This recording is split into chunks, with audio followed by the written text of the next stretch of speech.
I don't have the prosecutor. I don't have the problem with the prosecutor standing here and standing over David Booker, but stand over what it is. The pussy's gonna be the niggas on the floor bleeding. Now everybody keep your eyes on the prize, cause the ride get tricky. So you got some niggas on your side that say they're your friends, but in real life, they're your enemies. Then you got some motherfuckers that say they're your enemies, but in real life, they eyes is on your money. So your enemies that say they're true, but in real life, them niggas will be snitches. It's a dirty game, y'all. Y'all got to be careful about who you fuck with and who you don't fuck with. Cause the shit get wild, y'all. Keep your mind on your riches, baby. Keep your mind on your riches. 911, it's an emergency. Cowards tried to murder me from hood to the birds. Every one of you niggas heard of me shit. I'm legendary, niggas scary and paralyzed. Nothing more I despise than the liar and coward's eye. My mama told me when I was a seed, such a vicious motherfucker, why these devils let me free? I proceed to make them shiver when I deliver criminal lyrics from a worldwide mob figure. Thug niggas from everywhere, Mr. Machiavelli. Niggas is waiting for some thug shit, that's what they tell me. So many rumors, but I'm infinite, immortal outlaw, switching up. He's been dead ultimately since '96, shot dead in Las Vegas. So when the prosecutor stands here and tells you that my client represents the depravity of rap, this is what I want you to think about right here, because he was at the most recent inauguration, Rick Ross.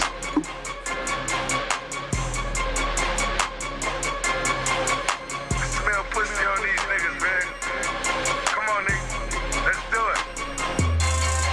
I tried to let you pussy niggas eat.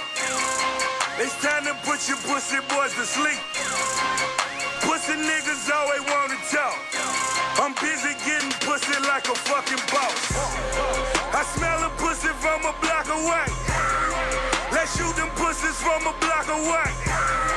They wanna see a nigga in the cage. Baby mama garnishing a nigga wage. I just went and got the Chevy spray.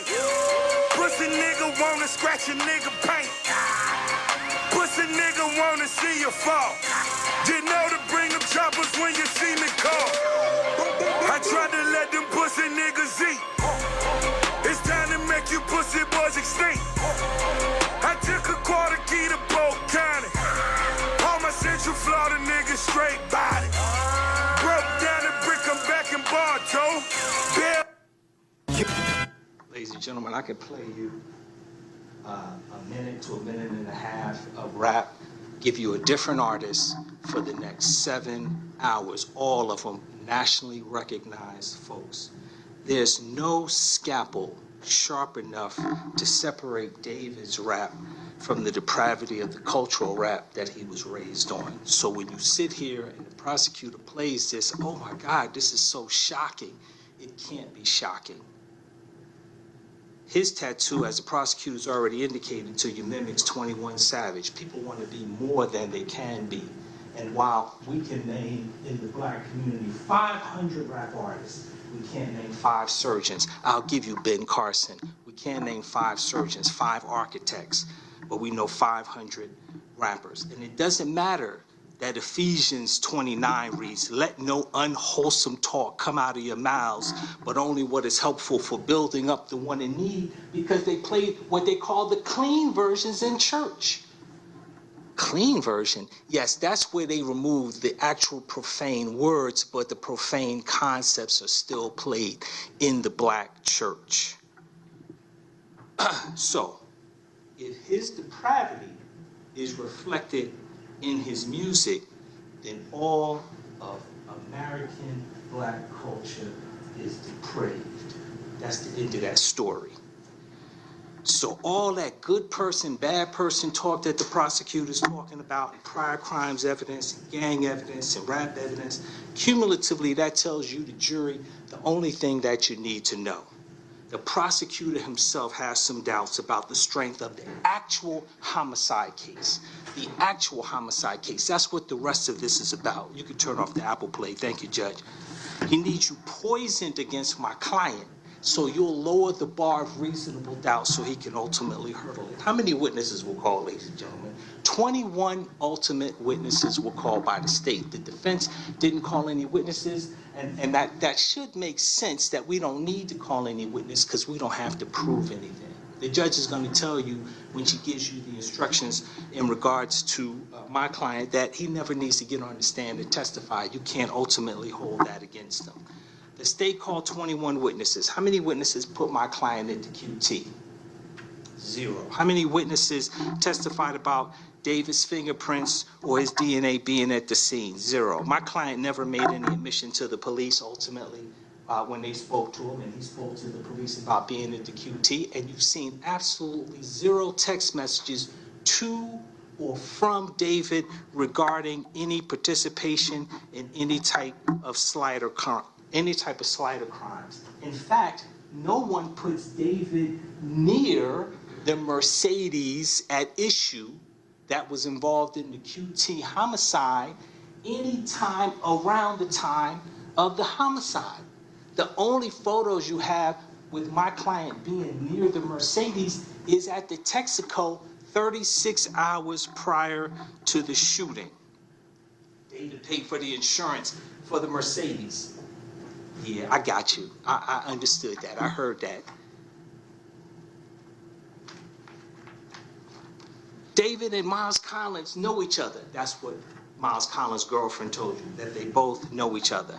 His cell phone pinged off a tower near the QT. Yes, if near is 2 miles, and you understand the tower to be out 2 miles, yes, my client's cell phone did ping off the towers.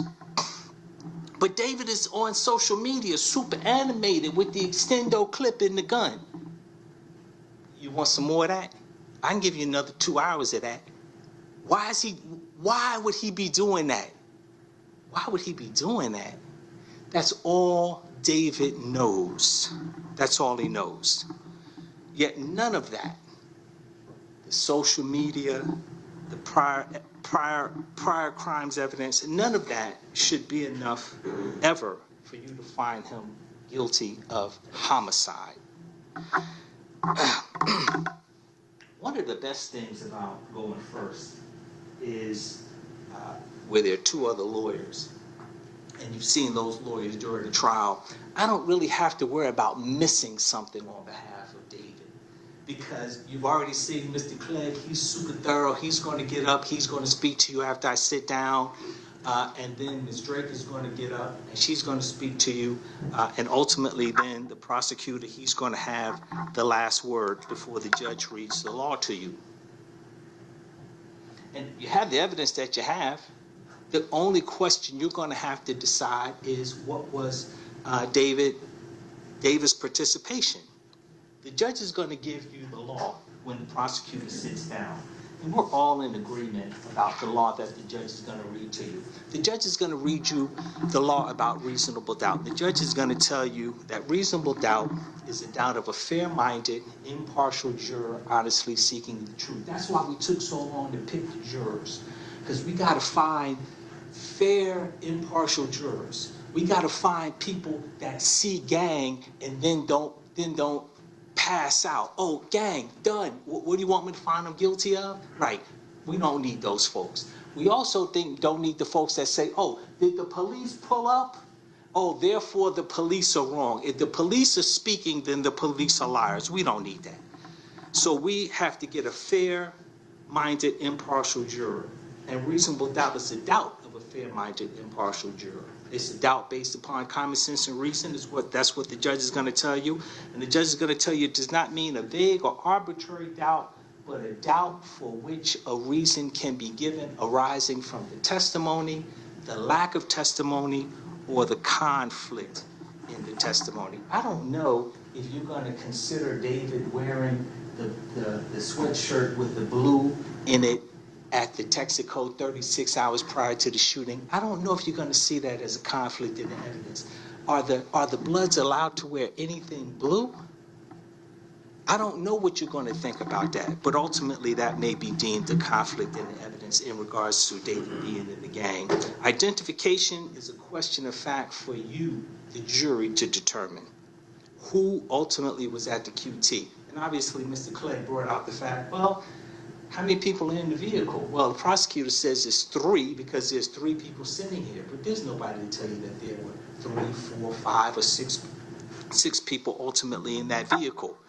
Identification is a question of fact for you, the jury, to determine. The judge is going to read to you some of the factors that you can consider when assessing the reliability of identification. I don't think they're going to be really helpful to you, but she's going to read it to you because the factors that go to assessing reliability of identification typically come when there's an eyewitness that's actually putting someone at the scene. So the judge is going to tell you the opportunity of the witness to view the alleged perpetrator at the time of the incident. Well, you already know that's not David.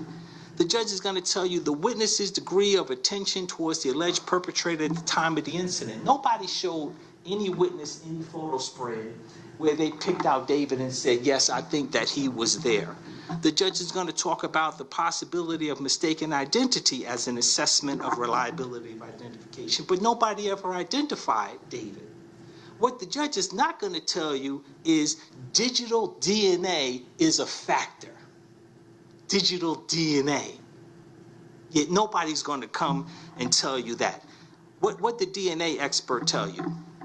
When I ask her, I've never heard of digital DNA. Right, it's just something that was created for effect, for dramatic effect. The term digital DNA.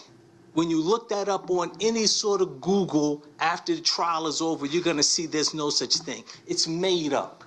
It's made up the same way the theft by receiving is made up when my client is sitting in the car and not ultimately behind the wheel. The judge is going to tell you that intent is an essential element of any crime and must be proven by the state. My client had to be present, and my client also had to have an intent as a party to a crime. And we'll talk a little bit about ultimately what party to the crime is. The judge is going to tell you grave suspicion is not enough, and I hope that makes sense to you.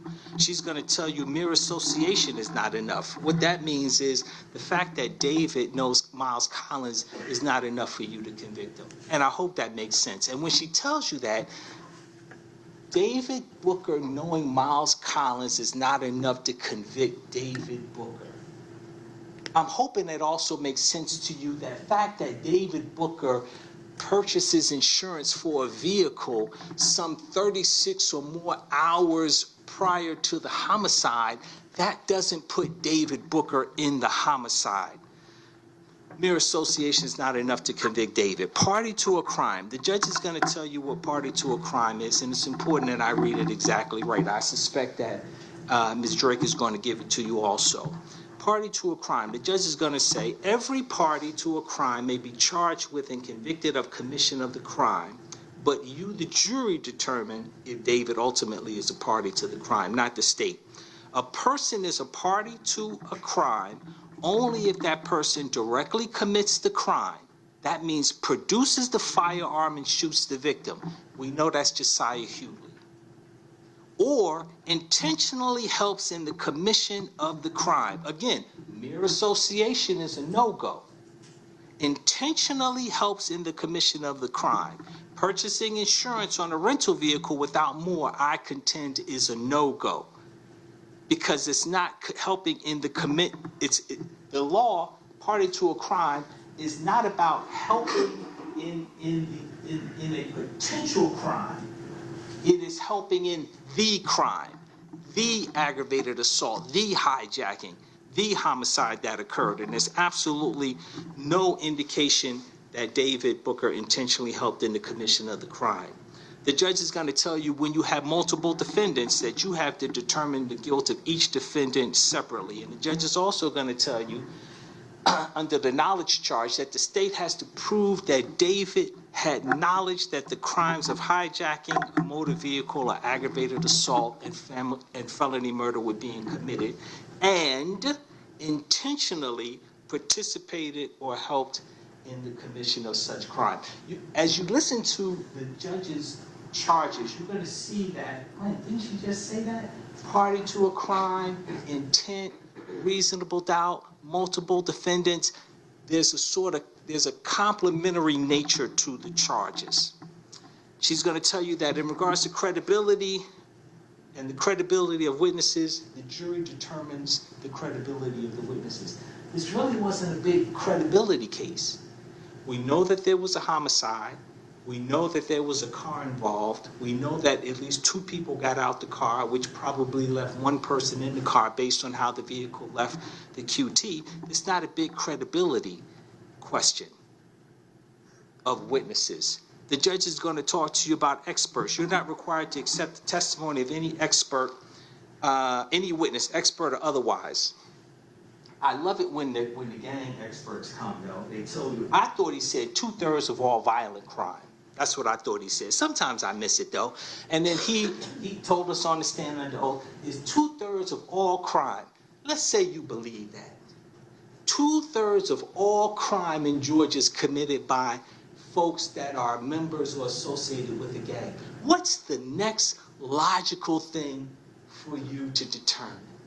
The next logical thing, you've got an association that's been around 10, 20, 30 years, and nobody is identifying the things that lead to people getting into a gang. You can't list those for me?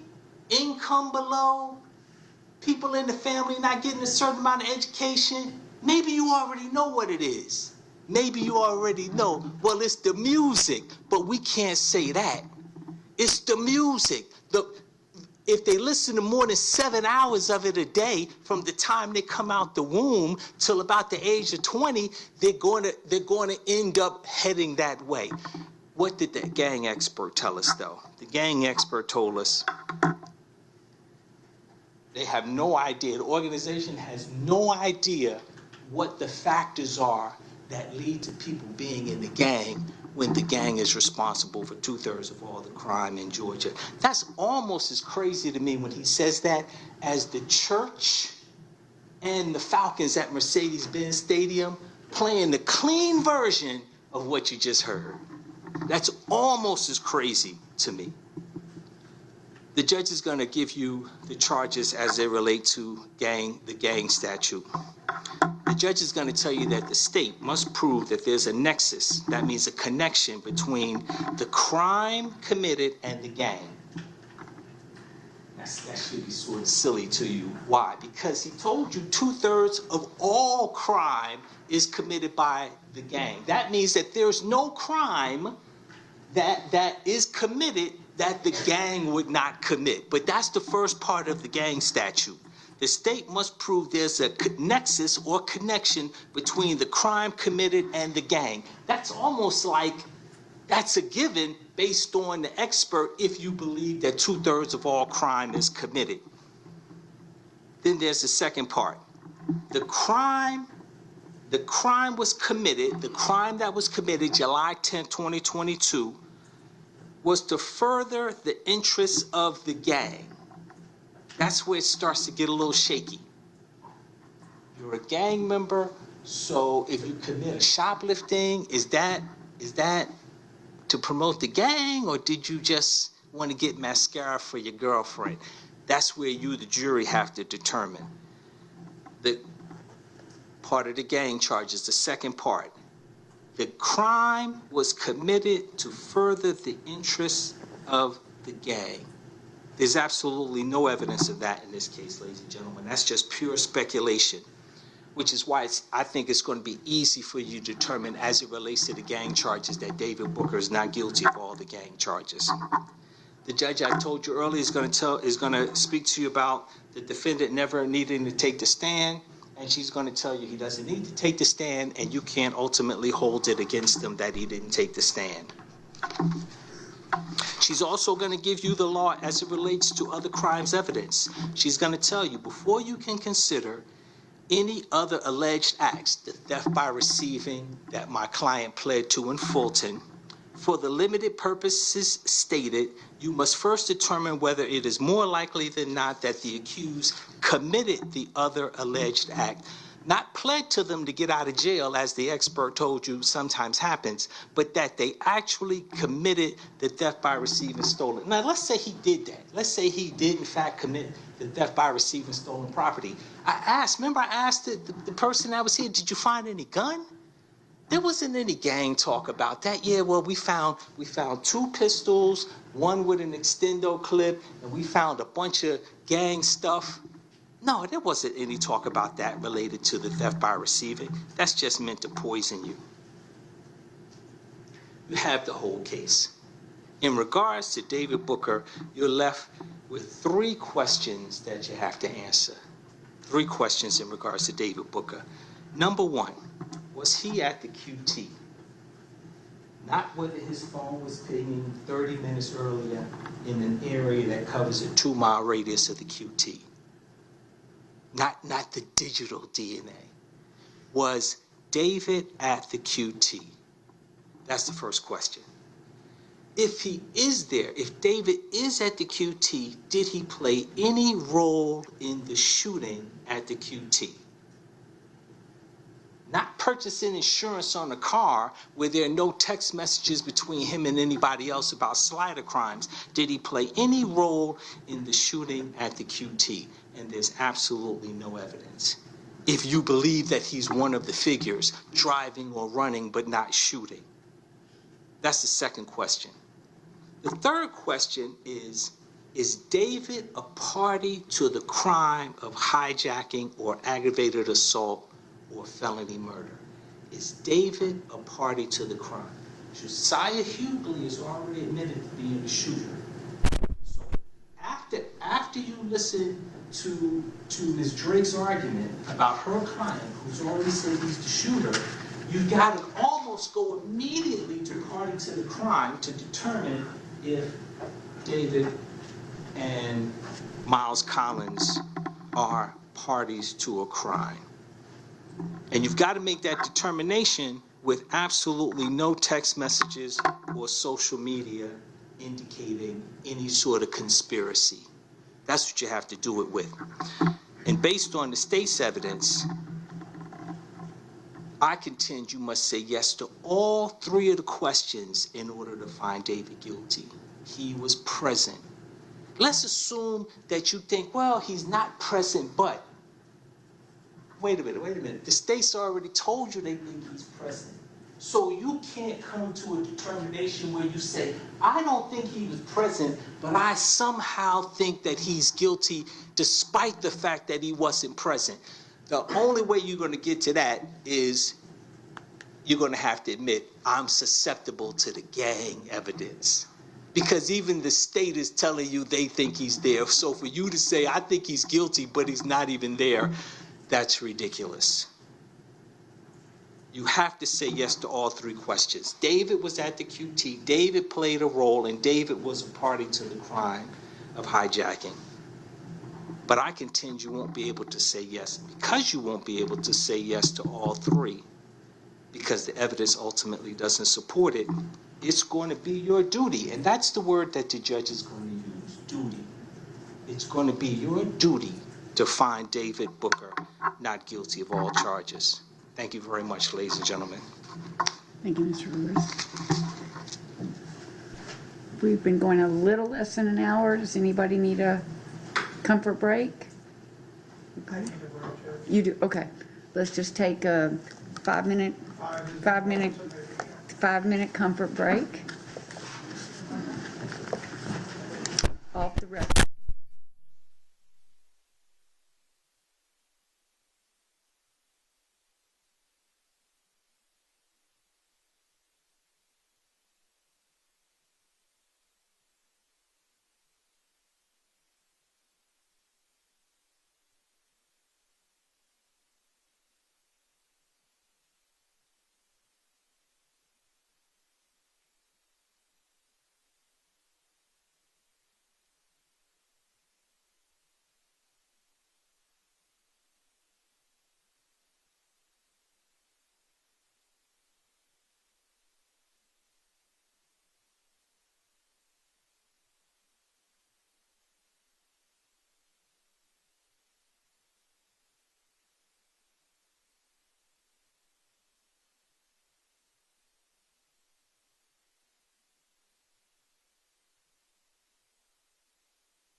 We're ready?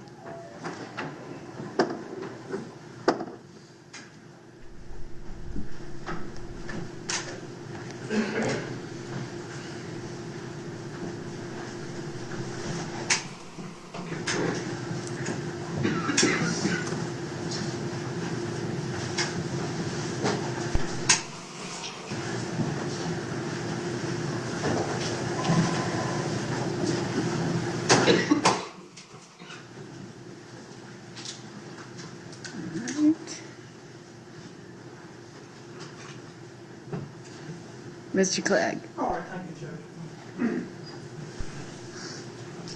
Good morning, ladies and gentlemen. I am somewhat of an anachronism. That means I'm old-fashioned, to put it bluntly. You will not see during the course of my closing argument a PowerPoint performance. You will not hear any sort of musical interlude. You will simply be listening to me talk for however long I talk. I will not, for the most part, be behind the podium. The podium is behind me, as you can see right now. I have put 2 documents on the podium to help refresh my memory as to 1 or 2 points, but for the most part, I will be speaking to you directly. Because I will be doing that, and let me be blunt, I know what I'm going to say, but the specific order of how it's going to come out would probably be different if I were to give this closing argument 10 different times. You would hear 10 different versions, but you will hear essentially the same thing. But invariably, when I sit down at the conclusion of the trial, I will think to myself, I neglected to mention this point, I neglected to mention another point, I neglected to mention or connect up a couple of facts that I wanted the jury to be able to draw a conclusion. That's why I'm counting on you. You have had a difficult job. Jurors during a fairly lengthy trial, which this one has been, do not get an opportunity to speak themselves. They do not get an opportunity to ask questions of their own. They're simply required to listen and to absorb and to understand. During the course of this trial, periodically, I have glimpsed over at you.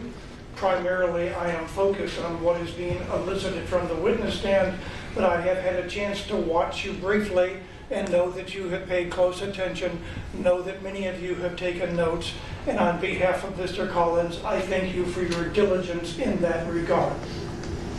Now understand how the system works. This is a criminal case, and as such, the state has to prove every material allegation of every specific count of the indictment beyond a reasonable doubt. The defense, Mr. Collins in my case, does not have to prove a thing. If he declines to present evidence, that cannot be used against him. What you have to do is listen to the state's evidence as it has been presented, and make a determination as to whether or not they have in fact proven their case, again, beyond a reasonable doubt. Now, as I told you in opening statement, ultimately, when you deliberate, you're going to have 45 different issues to resolve as to whether or not the state has proven their case. There are 15 counts of the indictment. There are 3 defendants. You will have to make 15 individual decisions as to each defendant. That will not be easy. And because of that, quite frankly, arguing a case where I am going to argue 15 different counts, some of which are considerably unique and different from one another, it is going to be difficult for me to argue to you in as perhaps a streamlined and effective manner as I might wish to do so. But be that as it may, I'm going to do my best to try to explain to you why it is that the state of Georgia has failed miserably in their attempt to prove Miles Collins guilty of any of the crimes charged in this case. Let's start with what ought to be the easiest charges for you, the gang charges. As to Mr. Collins, the gang charges really don't exist. You heard from a gang expert. The gang expert talked at length primarily about Mr. Booker, somewhat about Mr. Yulee, and briefly about Mr. Collins. First off, what did he tell you about gangs in general? Gangs can either be highly regimented, They can be loosely organized, or they can have no discernible structure at all. That was the testimony. How many people are in a gang? Who can say? I'm an expert, but I really don't know. I'm an expert, but I can't tell you about the local gangs. Who is the leader of those local gangs? I can't tell you where Mr. Collins might fall into a particular gang. I can't tell you what role he might have assumed in a gang. There has been no testimony whatsoever about when he became a member of a gang. Literally nothing was produced linking Mr. Collins at all to gang testimony in this case. He had a couple of tattoos. There were some flowers on one of his arms. I asked the expert, do those flowers have anything to do with gangs? Not that I know of. There was a spider sign, almost like a Spider-Man design on his neck. What does that tell us about the gang? Not much of anything. So you heard that the linking of Mr. Collins to a gang is minimal at best in this case. What was very interesting, however, was at some point during the course of this trial, there was a video shown, and it was only 7 or 8 seconds or so. It was a gentleman wearing a hat. I think it was a red hat. He had a pair of glasses on. He was performing some sort of song. Exactly what he was singing about or rapping about is unclear. That apparently, according to the gang expert, came from Mr. Collins' Instagram account. Was that Mr. Collins? It was not. The gang expert conceded. I have absolutely no idea who this is, but I can tell you that it is not Miles Collins. So in trying to convince you that Miles Collins is a member of a gang, the state of Georgia presents evidence of some individual, identity unknown, for a matter of seconds, 6 to 8 seconds, performing some sort of song and suggests that you should take that and decide, yes, in fact, that links Mr. Collins to a gang. That's preposterous on its face. Now think also about this. There are 10 gang counts. 5 of them are repeated, or all 10 of them, there's actually 2. They're repeated 5 times.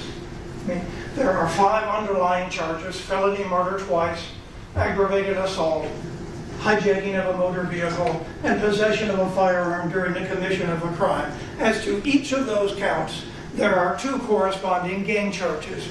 If you listen carefully, and I know you have, you know that the indictment alleges basically that all of those gang charges relate to the offenses that are charged, the substantive charges that are charged. They could have just said, here's the gang charge, done it 2 times and been done with it. But instead they have gone ahead and included it to each of the real charges that are pending in this particular case. Because let's be blunt, if you find Miles Collins not guilty of the underlying real charges, the gang charges are beside the point, okay? Make no doubt whatsoever. The gang charges only can be considered if you find him guilty of any of the underlying charges. If you don't, the gang charges go away. But implicit in the state's idea and the way they have indicted this case, and look at the indictment when you are deliberating, implicit in the way this case has been indicted is the idea of a contemplation by the individuals involved that the underlying offenses were contemplated to be committed during the commission of this offense. Okay? Those offenses are felony murder, ag assault, hijacking a motor vehicle, possession of a firearm during the commission of a crime. All 5 of those crimes require the use of a firearm. All 5 of those crimes allege the use of a firearm. Is that what was contemplated in this particular case? Mr. Melvin, in the course of his direct examination of Sergeant Harrison, basically elicited from him some testimony about his days back when he was a general detective, before he became a robbery detective, before he became a homicide detective. He asked him, are you familiar with something known as slider crimes? He said, yes, I am, and went on to describe it. I elicited further testimony about what exactly is a slider crime. And at this point, you folks have a pretty good idea what a slider crime is. It is a crime of opportunity. It is a crime of stealth. It is a non-confrontational offense. The idea is to find someone who has gotten out of their car for the purpose perhaps of putting air in their tires, perhaps for putting gasoline in their car, but who has left the car unoccupied. The car is in a position where it can be driven off by someone getting into the car. That is the whole idea of committing the offense, so that the victim and the perpetrator never come into contact with each other. There is no contemplation in that kind of offense for the use of a weapon. Now, in this case, obviously a weapon was involved, allegedly by Mr. Hewlett, okay? But in this case, you have to decide, was this something where it was contemplated that there would be a confrontation, that a gun would be exhibited, where a gun possibly could be fired, and a gun would be used? Or you have to decide whether or not this was simply going to be a stealth offense of trying to steal a car. If it is the latter, then the state has a real problem, because in each and every one of the gang counts, they have alleged that these were done for the purpose of trying to bring status to the gang and status essentially to themselves. Now think about that logically for a second. If the offenses were not contemplated, no one expected that the gun would be pulled, no one expected that the gun would be used, then how on earth could they have been contemplated in advance? But that's what we've got here. You've seen the video. You know what the video shows, do you not? The video shows that the Charger is sitting there, someone is putting air in the tires, Mr. Coleman. Mr. Coleman is out of the car. The video shows someone get out of the Mercedes. The video shows that individual who has gotten out of the Mercedes get into the driver's side door of the Charger. You know from watching the video, Mr. Coleman, the owner of the car, is on the passenger side. You know, realistically, from watching the video, Mr. Coleman cannot be observed by the person who has got in the car. Mr. Coleman at some point becomes aware of the fact that his car is being taken and responds. But that obviously is not the intention of what was supposed to have occurred. The offense was supposed to have been committed. The Charger was supposed to drive off, back away, go away, and no confrontation between the perp and the victim was ever supposed to have occurred. No handgun was contemplated. That makes common sense. You know it. You've heard the evidence. You have, more importantly, seen the evidence. Now, one of the questions that arose, factual questions that arose during the course of the trial, is when exactly is it that Mr. Coleman came to the realization that his car was being taken? Was it when his car was started? Had he left his car running? Or was it when the actual two cars collided with one another? By that, I mean the BMW and the Charger. I would submit again, and you've had an opportunity to see the video, that what happened was when the two cars hit each other, when the Charger was trying to back up and drive away and wound up hitting the BMW, which just perchance happened to pull in front of it at the last second, that is when Mr. Coleman reacted. Okay? Again, that is contemplation that the car was to be stolen right then and there before Mr. Coleman had an opportunity to realize what was going to occur. Again, all 5 of the substantive charges in this case allege the use of a firearm. They contend that in advance of the offense, a firearm was contemplated. A firearm was going to be used. Are you satisfied with that under the circumstances that we have in this particular case? Because that's essentially what the state has to prove. What you've got instead is Mr. Coleman going ahead, reacting to someone trying to steal his car. He happens to have a gun of his own. He produces that handgun sometime during the course of the brief incident which transpires.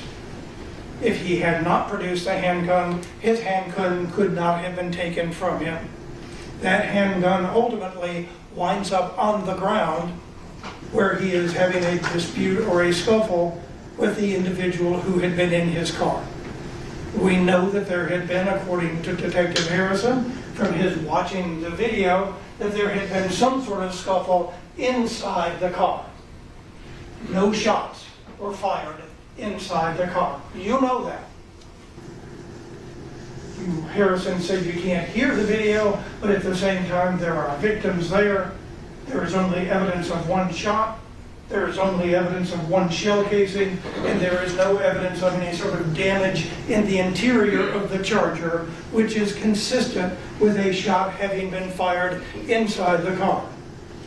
Logically, what happens is that the person who is backing away in the Charger, trying to steal the car, all of a sudden becomes aware of the fact that he is being confronted by an individual with a gun. He is trying to get out of the car. Presume hypothetically, presume Mr. Hewley is that individual. That is the evidence you have heard. The state would argue, and I expect that they will, that Mr. Hewley, instead of just trying to get his ass out of Dodge, decides instead, I am going to stay here and get into a shootout with Mr. Coleman. Does that make sense? Who got out of the car first? Who's on the driver's side of the car? We know that's Mr. Hewley, right? Who's on the passenger side of the car? We know that's Mr. Coleman, right? Who comes out of the driver's side car first? That's Mr. Hewley, correct? Who follows out? Mr. Coleman. Now, during the course of the trial, you heard certain people offer their opinion that Mr. Hewley pulled Mr. Coleman out of the car. You can use, in the course of deliberating in this case, your common sense. You are expected to use your common sense. Realistically, is that plausible and is that believable? In this particular case, the evidence is no, it is not plausible and it is not believable. First off, we know Mr. Coleman is a tall guy. We have heard testimony from his mom. He was, according to her, 6'9". We know there's a center console in the car. That would make it more difficult for one person to pull the other person across the center console and out of the car. We have heard testimony elicited by Ms. Drake that Mr. Hewley was 5'8", 140 pounds, according to the warrant, when they sought to arrest him. So we've got a guy who's 6'8", 6'9", another guy who's 5'8", and the 5'8" guy who's bailed out of the car, who's trying to get away, is for some reason going ahead and pulling out the individual who is much stronger, and well, he's stronger or not, I don't know, but much taller, certainly, much bigger than he is. Again, is that plausible? Now, at that point, had Mr. Coleman produced the gun? We don't know for sure. We can't see inside the car. But logic tells us, yes, he had. Why do I say that? Here's why. First off, his holster is still in the car. It's on the passenger side of the car. That means he either got the gun out of the holster in the car or had the gun on his person when he was putting air in the tires. But at some point, he's got the gun in his possession when he gets out of the car as well. Another point, that Mr. Hewley pulled him intentionally out of the car with the intent to cause him injury, then do you really believe that he was able to do so with a gun in his hand? If you've got a gun in your hand, it basically prevents you from using that particular hand. So if the gun has been produced by Mr. Hewley before they get out of the car, that's pretty much going to require Mr. Hewley to have pulled out this guy who's a full foot taller than he is, pulled him out on his own using one hand. Again, 6'8", 6'9" individual across a center console. That, of course, did not happen. Use your common sense. Now you're thinking, that's all well and good, Mr. Clegg. What does that have to do with Miles Collins, David Booker, or the price of tea in China? Okay? The bottom line is, again, you've got to go back to what I spoke to before, what was contemplated. This was going to be a slider-type offense. Now, in the course of their case, the state introduced evidence of Mr. Collins's having previously entered a plea to 2 offenses in Rockdale County. Both of them involved what appeared to be slider-type offenses. You heard from the detective who testified in that regard. The first time, the evidence was pretty minimal. The detective said the car was stolen, the car was recovered 10 days later. Inside the car when it was recovered, there was a pizza box. The pizza box had an order placed in the name of Miles Collins. That order was made 8 days after the car was stolen. Okay? That's not much, is it? Okay? The second one perhaps had a tad more, but remember the particular facts of that case. Okay. A woman is putting gas in her car. Somebody gets in the car. The state alleges it's Mr. Collins. Okay? Fair enough. The woman is having none of it. Not today. You ain't stealing my damn car today, or words to that effect. I don't recall her precise language, but she intervenes. She confronts, presumably, Mr. Collins. And what does Mr. Collins do? Does he pull his gun and say, no, I'm taking your car? Or does he tuck his little tail between his legs and go about his business and run off? Is there any evidence during the course of that second incident, the only one that can realistically show that Mr. Collins was at the scene, which suggests that he had a gun and suggests that he was seeking a face-to-face confrontation with an individual? The evidence is no. And again, remember, every allegation in this particular case requires the use of a handgun. And when I say every allegation, the 5 actual crimes alleged, not the gang charges. So while they may shed some light, they don't shed much light as to whether or not he is guilty of the crimes alleged in this particular indictment. Now, jump ahead. Do you know that Miles Collins was there? And the answer is no, you don't. First off, you can see it's a Mercedes that drove away from the scene. You can see the point. I mean, there was a photograph taken by Mr. Waits, the gentleman from across the street. Mr. Waits got a good view of the car. There's no question that it's a Mercedes. We will concede that point. Okay? Is it the Mercedes that the police believe was used in the commission of the crime?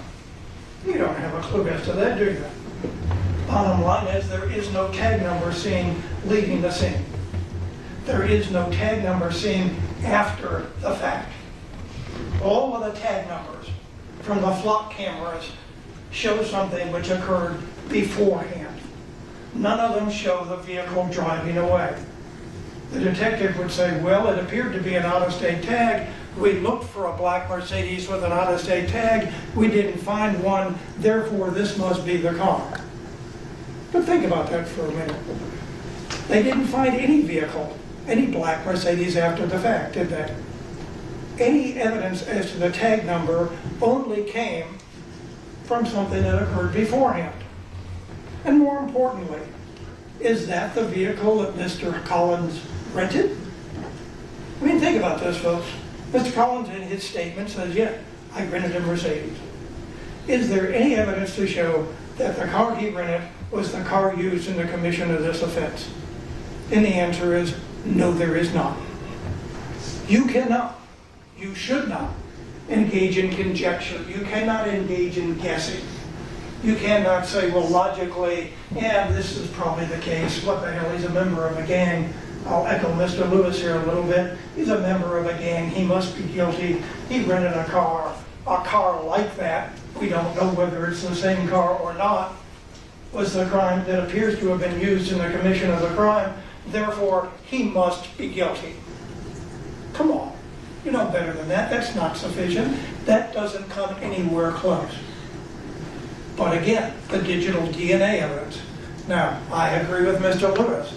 The digital DNA is an attempt to make it sound that the mathematical precision for real DNA, 1 in 100 trillion or whatever the number was espoused, applies to phone records as well. No, it doesn't. First off, what phone records do you got?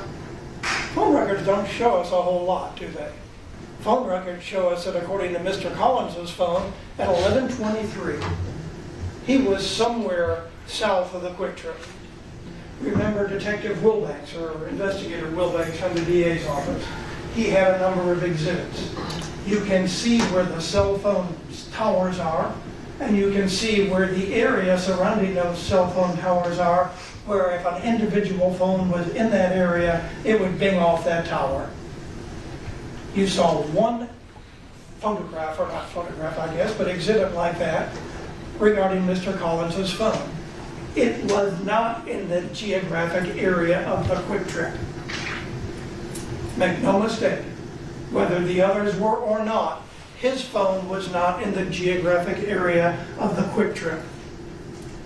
The only other evidence we get requires you to jump ahead to 12:51. At 12:51, Mr. Collins's phone is in Clarkston or thereabouts. Now, Detective Harrison apparently doesn't know where Clarkston is, but we did hear from Detective Harrison the approximate distance from the Quick Trip on Peachtree Parkway down to 285. It is a number of miles.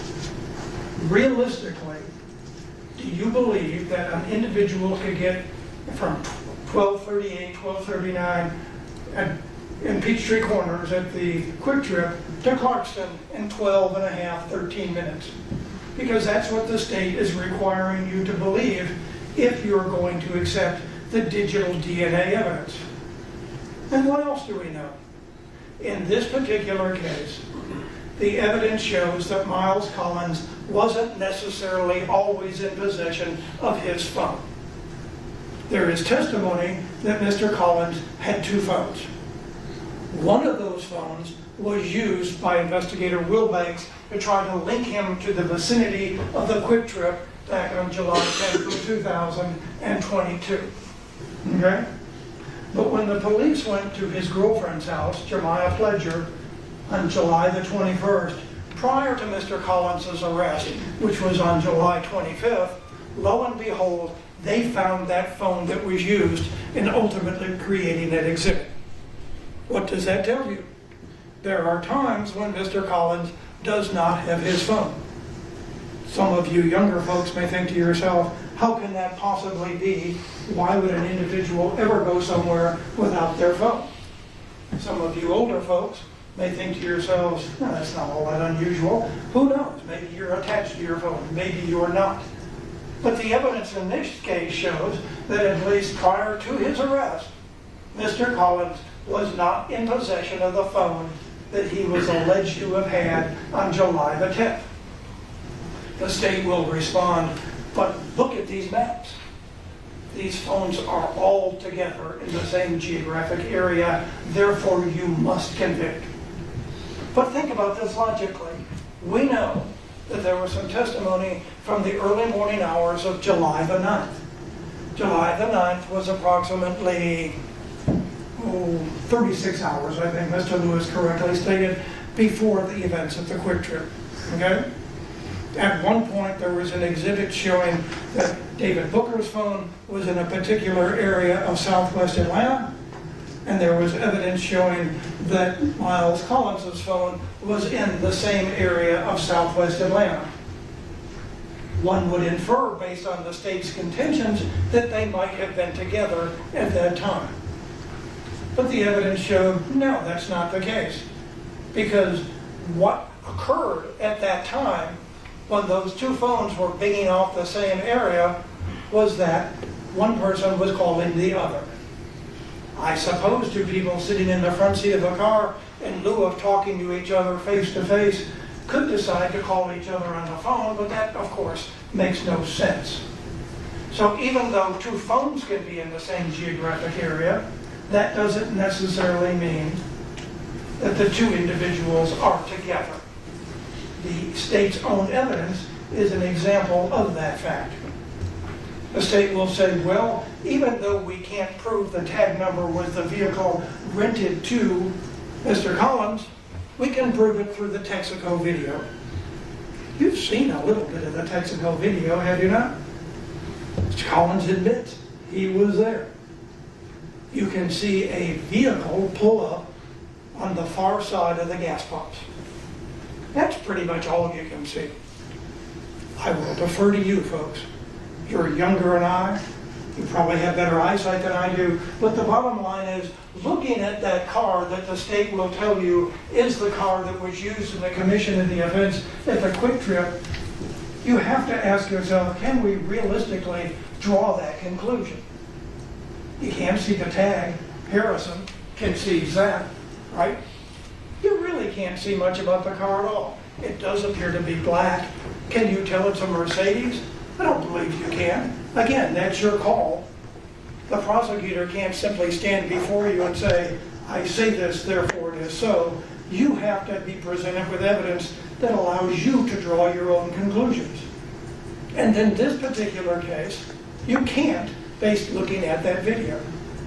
Now, were David Booker and Miles Collins together at that location 36 hours before the fact? Maybe they were. Does that mean that Miles Collins was present at the Quick Trip the following day and a half later, 36 hours later again? The answer is no, it does not. Realistically, what is it you got? I mean, the bottom line is there's a car that's been rented. It's a Mercedes. What else about the Mercedes? Let me jump ahead a little bit here. The Mercedes is recovered in Clayton County somewhere. Okay? We know that there is DNA evidence in this case. We know how sophisticated and adept DNA evidence has become. We know because certain DNA samples were taken off of a COVID mask. Okay? That DNA was subsequently connected to Josiah Hewitt. Okay? It was not connected to either Mr. Booker or to Mr. Collins. Okay? They were both excluded as donors to that particular mask. But where else could DNA have come from? First off, the state's theory is that Miles Collins was driving the car. You have heard from Detective Harrison, Sergeant Harrison, excuse me, about the existence of something called touch DNA. If you touch an object, you may, by virtue of doing that act and that act alone, cause your DNA to wind up being on that object.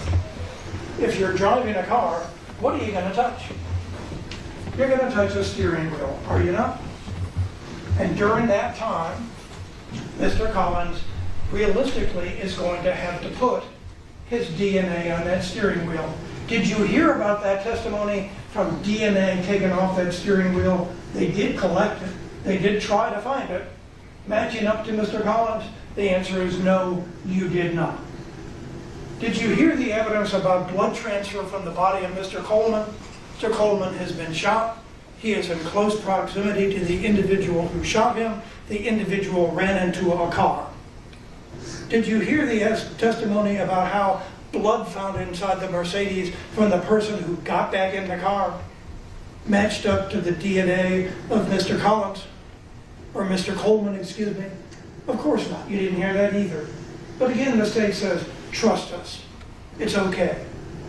We know this is the car. We know these are the people involved. That's all you need to know. And gosh, look, they're in a gang. Although, for the life of us, when it comes to Mr. Collins, we really can't prove all that much, can we? But we'll show you. Look at this. Here's a guy singing for 6 to 8 seconds who is not Miles Collins. And that video is somehow supposed to convince you that he's in a gang, he's a bad person, and therefore he's guilty of this particular crime. What else don't you know? Who's the driver? The state has some evidence to show As to the other two defendants, whether that's sufficient as to Mr. Booker is highly questionable, but as to the people who were there, who saw the offense, can you tell us what the driver looked like? Nothing. Is he black? Don't know. Is he white? Don't know. Is he male? Don't know. Is he female? Don't know. Is he tall? Is he short? Can you describe any defining racial or personal characteristics? Does he have a mustache? Does he have a beard? Anything. Wear glasses? Anything at all. And there is no testimony in that regard, is there? Zero. Zilch. Okay? One of the interesting things about this trial was that Stanislav, and I'll butcher his last name, I don't recall it, Volkanov, the gentleman who drove the BMW, the gentleman whose car collided with the Charger as it was attempting to leave, was not called as a witness. You've seen the video, have you not? Who had a better view of the events as they transpired than him? Who was closer to the events in question as they occurred than him? But nonetheless, he's not called. Instead, you get a woman who's cowering behind a rental car, and I do not fault her for that. As well she should. Shots are fired, what the hell, I'm down. And a guy who's across the street. What else do you know about the scene? You know that the shot was not fired until the individuals were about 8 to 10, I think actually 10 to 15 feet, according to Sergeant Harrison. Why does that matter? That matters because if you believe the state's theory, Josiah Hewley pulled Bradley Coleman out of the car with the intention to shoot him. But they were both able to get 8 to 10 feet away from the car, and it was when Mr. Coleman was presenting his weapon that Mr. Hewley fired the shot. You have heard his statement. That is a guy who basically says, I didn't intend to do it. Doesn't even say he's the person who interjected the gun initially into the circumstance, but it was him or me. He made the decision. He will have to bear the consequences. But again, was that something that was contemplated by everybody in the car? Again, to consider that ultimately, you have to decide, was Mr. Collins in the car? Do you have that evidence? There is some evidence to show that he turned a car in. You heard from Ms. Pledger. Ms. Pledger said he was by himself. Mr. Melvin said, didn't you stand up before and say he was with Mr. Hewley? Well, let's go back even further. When she's first questioned back in July of 2022, does she say anything at all about Josiah Hewley when she's talking to the police? No, name never comes up. Is she telling the truth? Obviously, who knows what she's doing in this particular case. But we do know from her testimony, she's basically, at the time after the offense, seeing Mr. Collins on a regular basis. She does not see Mr. Collins in possession of any gun whatsoever. She does not notice anything out of the ordinary about Mr. Collins, and she does not notice, or nor did you find, or will you hear, any evidence of him bragging about what transpired on social media. In order to gain prestige, in order to maintain status for the particular crimes alleged in this indictment, you gotta let somebody know what you did. You gotta own up to what you did. To some extent, you almost have to brag about what you did. Is there any evidence to show that this gentleman seated over here did any of that after the fact? And the answer is no. But you know what? All of what I have said bows down before this. Mr. Lewis, in his closing, basically talked about the concepts of mere presence and mere association. Okay? If you're there, or you're associating with somebody who commits a crime, absent more, you're not guilty. Again, the state has the burden. I would submit to you that at some point during the course of this investigation, the state of Georgia concluded there are 3 people in the car. By process of elimination, we know who did what. We know what Josiah Hewley did. We know what David Booker did. We got out of the car under their theory, and we know that Miles Collins was the driver. Again, where is that evidence? Because Harrison, on cross-examination, conceded the windows are tinted to the Mercedes. You can't see in the car. You don't know how many occupants there were. In this case, presume hypothetically you decide, what the hell he was there, talking about Mr. Collins. If he's not the driver, then you can't show that he has aided or abetted the commission of the crime. Bottom line, he didn't shoot the guy, we know that for sure. Mr. Coleman was not shot by Miles Collins. There is no evidence to show at any point he was ever in possession of a weapon, but even if he were there, and I am not conceding that point, but even if he were there, unless you can show he is the driver, you have absolutely no business convicting him of anything. Now, if you thought he was the driver, and you thought he knew they were going to steal a car, then quite frankly, he's guilty of attempting to or stealing a car. He ain't charged with that. For reasons that are clear perhaps only to the state, they have decided to instead not indict him for theft by taking of a motor vehicle, but instead indict these three individuals for the offense of hijacking a motor vehicle. Listen carefully to the definition of hijacking a motor vehicle. It requires the use of force and violence. The force and violence would be the gun. In this case, whoever is taking that motor vehicle, Mr. Hewley in this case, is trying to do so before Mr. Coleman realizes what's happening and is trying to get away before Mr. Coleman can react. Once Mr. Coleman reacts, after the two cars have collided with one another, Hewley is trying to bail out. The hijacking of a motor vehicle is over at that point. Any homicide that occurred is not pursuant or not part of a hijacking of a motor vehicle. One, because there is no such offense of a hijacking of a motor vehicle in this case, based on the facts we have. And secondly, because the offense has been abandoned at the conclusion of the offense when Mr. Coleman intervenes. Okay? But the bottom line is, do you know, or can you conclude based on that homicide had any connection to the hijacking of a motor vehicle? And the answer is no. Now, secondly, how do you know, presume hypothetically again, Collins was in the car, what the hell? Do you know that he knew Hewley had a gun? Do you know that he knew what Hewley was going to do? Do you know that he was the one who was going to drive the car away from the scene? Again, you know none of that.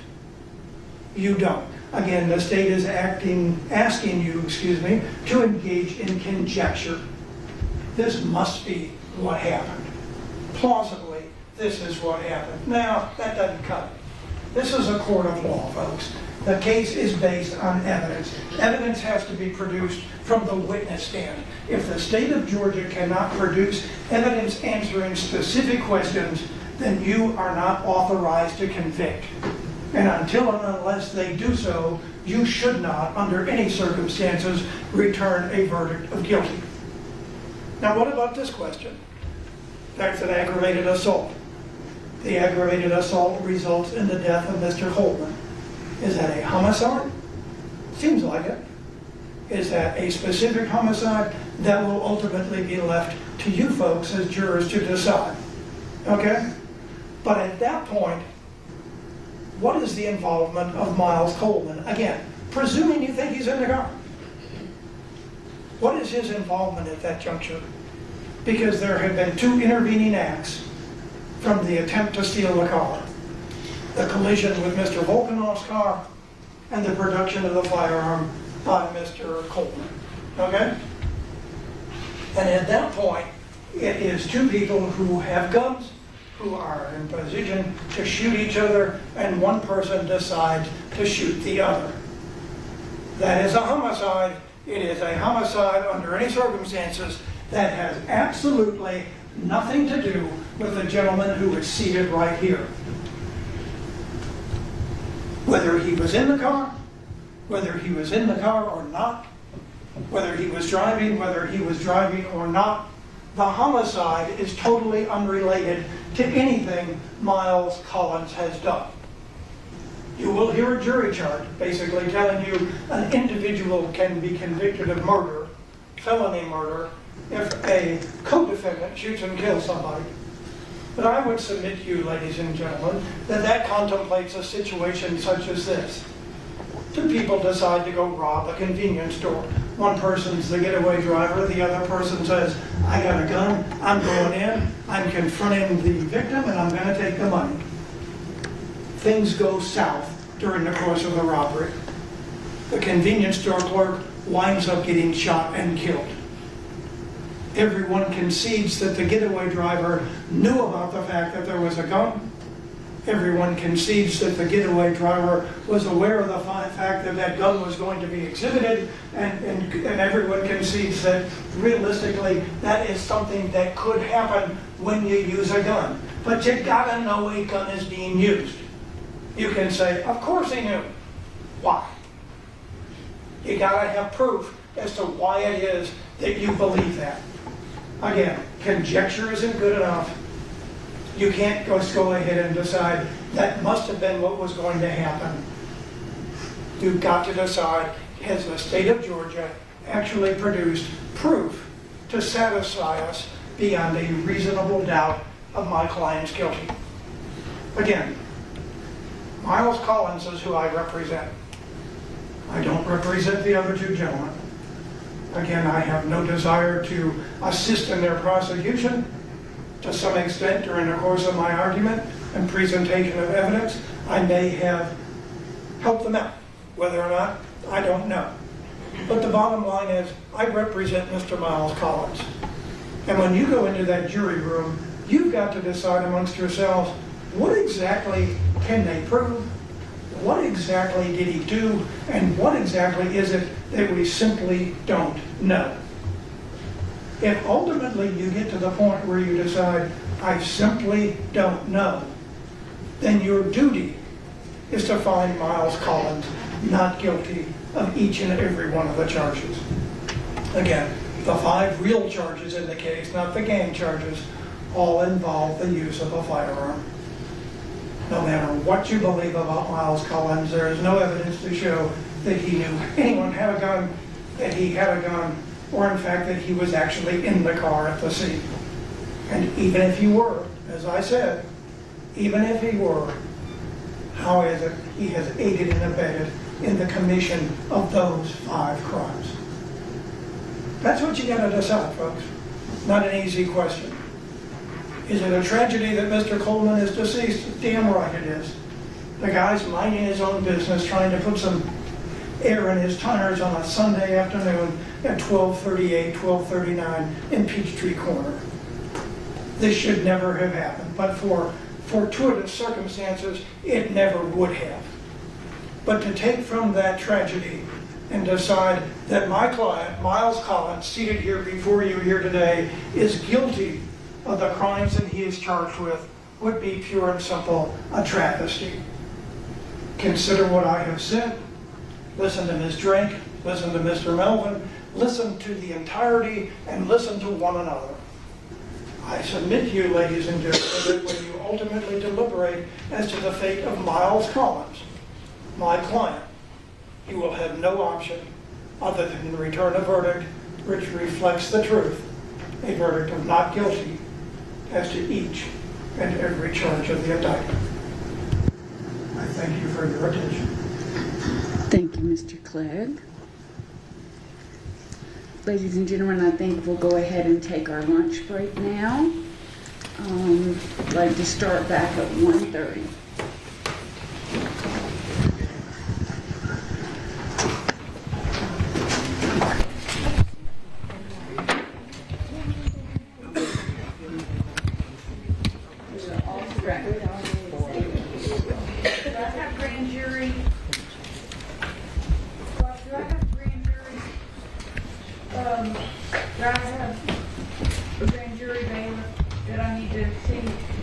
No, I thought you were from the Greenberg.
Katie, where did y'all, do you have to eat in the conference room?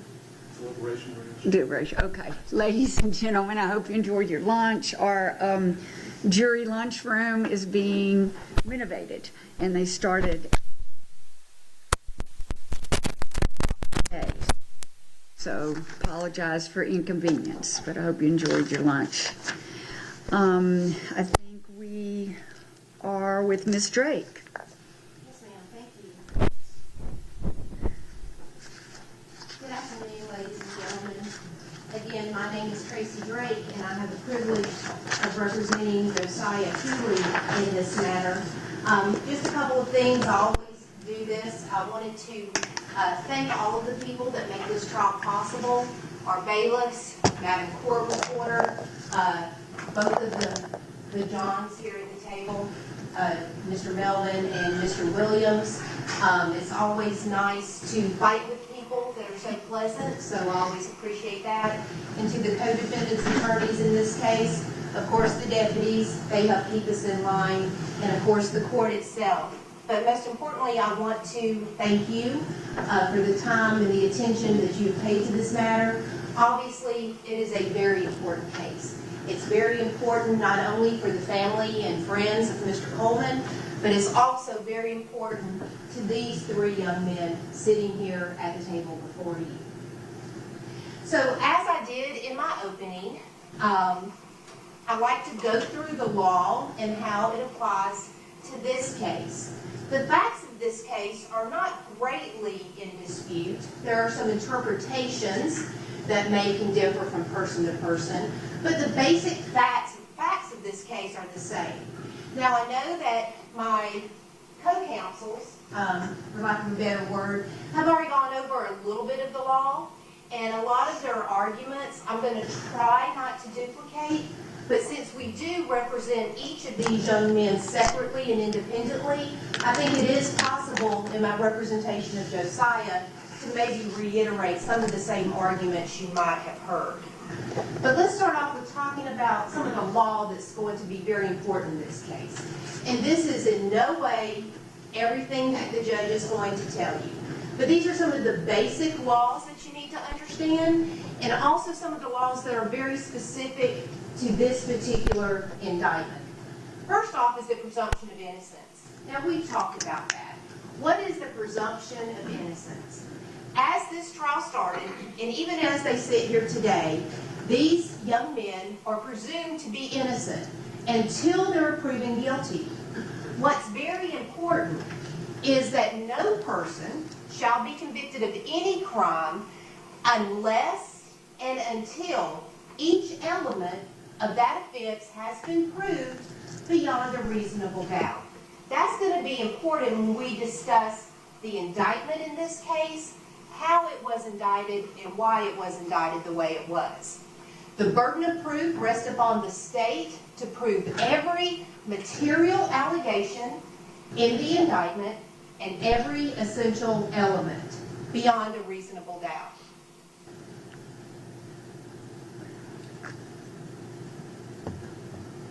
There is no burden whatsoever upon the defendant.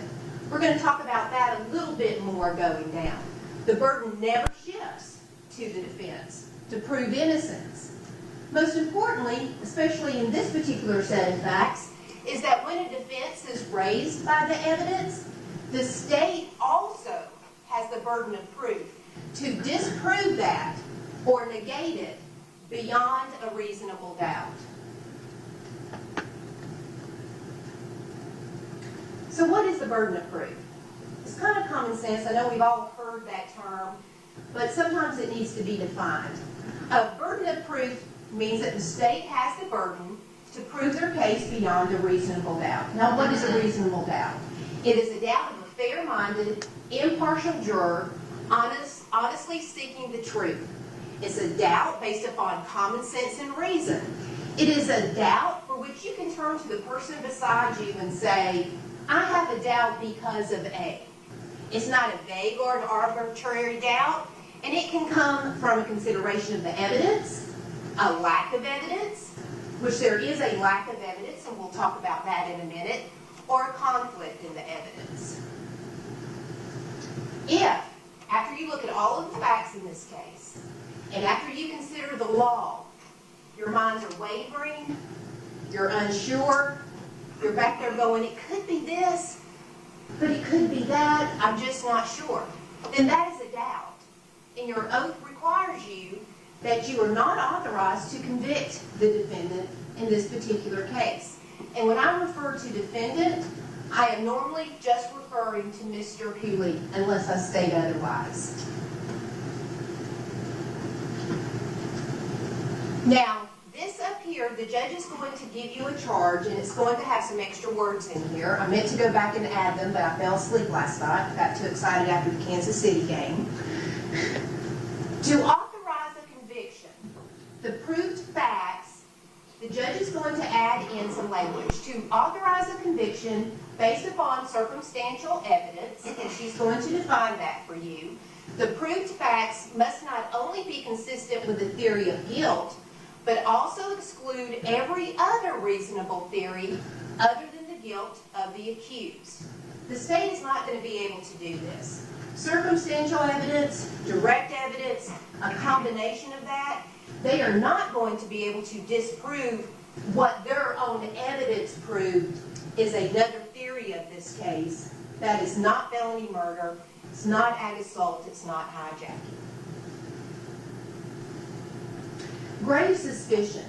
This is very important when considering a case, because obviously there's got to be a little something there to make you think, oh, well, something happened. But a grave suspicion that mainly places upon the defendant a speculation or a suspicion of the crimes charged is not sufficient to authorize a conviction. A single witness being corroborated. The testimony of a single witness, if believed, is sufficient to establish a fact. Generally, there's no legal requirement that you have to have 2, 3, 4, 5 witnesses. One witness can create a fact. And in this case, the state's witnesses are going to be very consistent, and they're all consistent with Josiah. Mistake of fact. I don't think there's really a mistake of fact in this particular case, but I expect the state to argue this. A person cannot be found guilty of a crime if they mistook something for being true and it turned out not to be true. If what they thought was true and it would justify what they did, that is a mistake of fact, and you can't commit them. The state is going to argue mistake of fact is not a defense in this case because of Josiah. It's Josiah's fault. He made all of this happen. However, first off, there is no mistake of fact. The best the state can argue is that, oh, there's no way Mr. Coleman would have shot him. He wasn't going to shoot him. We really don't know. We do know that he had a gun. We do know that he was physically fighting with Josiah, not letting him leave the car. That was not brought on by Josiah in this case. He was trying to remove himself from the situation. Again, the defendant not testifying, you cannot consider that for or against because, of course, we do not have the burden of proof in this case. Intent. I know that some of the other attorneys have already addressed intent. Intent is very, very important. You have to prove intent on every single crime. What was the intention of the individuals? And that has to be proved to you beyond a reasonable doubt as well. Knowledge. Knowledge is important in this case, and I believe you heard both Mr. Lewis and Mr. Clegg reference this. But in this particular case, knowledge is important for Josiah because there was no knowledge that this was going to be anything other than a slider crop. No idea that a gun was going to be pulled. No idea that he was going to end up shooting someone. So the charges. And I'm going to go about them a little bit different. They're not really indicted in chronological order. So I want to go back and kind of start chronologically what happened. And if you will notice, and as you've been told before, there's double the charges for gang than what actually occurred in this particular case. But we're going to go through all of those. So I would like to start with hijacking a motor vehicle. That is in count 10 of this indictment. The indictment says that on July the 10th, did attempt to obtain a Dodge Charger from the immediate presence of Bradley Coleman by force and violence while in the possession of a gun, and the attempt is enough, and the attempt was pulled up beside Bradley Coleman, there was actually a car in between them, and entered the vehicle. I fully expect the state to get up and say, all we have to do is prove attempt. That's all we have to prove. That is not exactly true. They do have to prove an attempt of hijacking.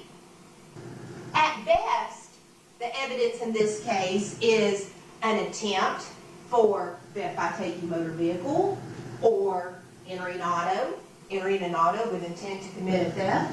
But they didn't charge either of these defendants with that. Why? They overcharged. They wanted to go to hijacking. So let's look at what the court is going to instruct you on hijacking. First, let's go here. So what we know, while in possession of a gun, we're going to talk a little bit about what possession of a gun means. It's not simply having a gun somewhere on your person when you're talking about hijacking. No gun was ever presented. No gun was ever referenced. There was no evidence that Josiah went, look dude, I got a gun in my pocket. I want your car. No evidence to that. A criminal attempt to commit a hijacking, which encompasses all of the elements of hijacking, would be me pulling up to you and you're in the driver's seat and I've got a gun saying, give me your car. But you drive off. That's an attempt. That has a gun, that has force or threat of violence to it. That's an attempt. I didn't get the car. That is not the case here. I didn't hit him. I told him I'm out. I'm getting out. And there's a lot of other witnesses that support this, and we're going to get to that. No force was ever obtained. The state's evidence is that Josiah never even hit him. So there's zero force. Zero force. The attempt has to be for the crime that is charged with this, which is hijacking. It's not entering an auto, and it's not theft by taking. So when the state in their closing gets up and argues that, remember, it has to be an attempt to commit the crime that they're charged with in this particular case. The use of an offensive weapon during a hijacking must either precede or be contemporaneous with and not subsequent to the taking. So what do we know here from the state's evidence? No gun, other than the victim's gun, was ever presented at any time until after both individuals were out of the car. There was no indication that getting into the car, a gun was out. It has to be the use of. Not that I have it in my pocket, not that I have it in my waistband. No evidence that Mr. Coleman saw a gun. The use of the offensive weapon. Because that's what makes hijacking different from the other charges. And it cannot be subsequent to the taking. That's going to be important when you look at obtain. Obtain a Dodge Charger. Obtain means to gain or attain possession. So what does that mean? Therefore, the offense of hijacking a motor vehicle, assuming that you've had a gun, assuming you've used the gun, assuming there's been a threat of force or violence, which there's not, But obtaining is concluded when possession of the motor vehicle is attained. So in this particular case, Josiah gets into the car. Presumably his hands are on the steering wheel. We don't know if the car was running or if Josiah had to hit the button to cut it on because Mr. Coleman was outside. He was in possession of that car. The car moved. Whose control was the car under? At that point, it was under the control of Josiah. So that was already over. That event had concluded. The crime is not hijacking because of no gun, no presentation of gun, no force, no threats of force. I'm going to kill you, I'm going to shoot you, nothing like that. Then we start on the gang charges. So, while being a member or associated, they said in their indictment, and, they used an and, but it's and or, while being a member or associated with a criminal street gang. This is going to be very important when we talk about Officer Post's testimony. The Bloods. Now you heard in the opening that my client is sex, money, murder. They have in the indictment Bloods. Conducted and participated in criminal gang activity, which you did hear testimony that hijacking a motor vehicle is normally associated with criminal gang activity by hijacking a motor vehicle, which we clearly do not have in this case. We might have something else, but the state decided not to charge them with that. The state charged Josiah with hijacking a motor vehicle. So simply based upon the elements, you cannot return a verdict of guilty because we do not have a hijacking. Second gang charge. Again, very important. While being associated or a member of the criminal street gang, the Bloods, they specified it in the indictment. You're going to have that back there with you. Criminal gang activity, hijacking a motor vehicle. So we stop right there, actually, because there's not a hijacking a motor vehicle, with the intent to maintain and increase his status and position. Again, no testimony whatsoever about status, what level he was on, nothing that anyone knew about this. And is it really going to increase your status if you basically wuss out and freak out and shoot somebody? Is that really going to increase your status? You didn't even succeed in the slider crime, but it's not a hijacking.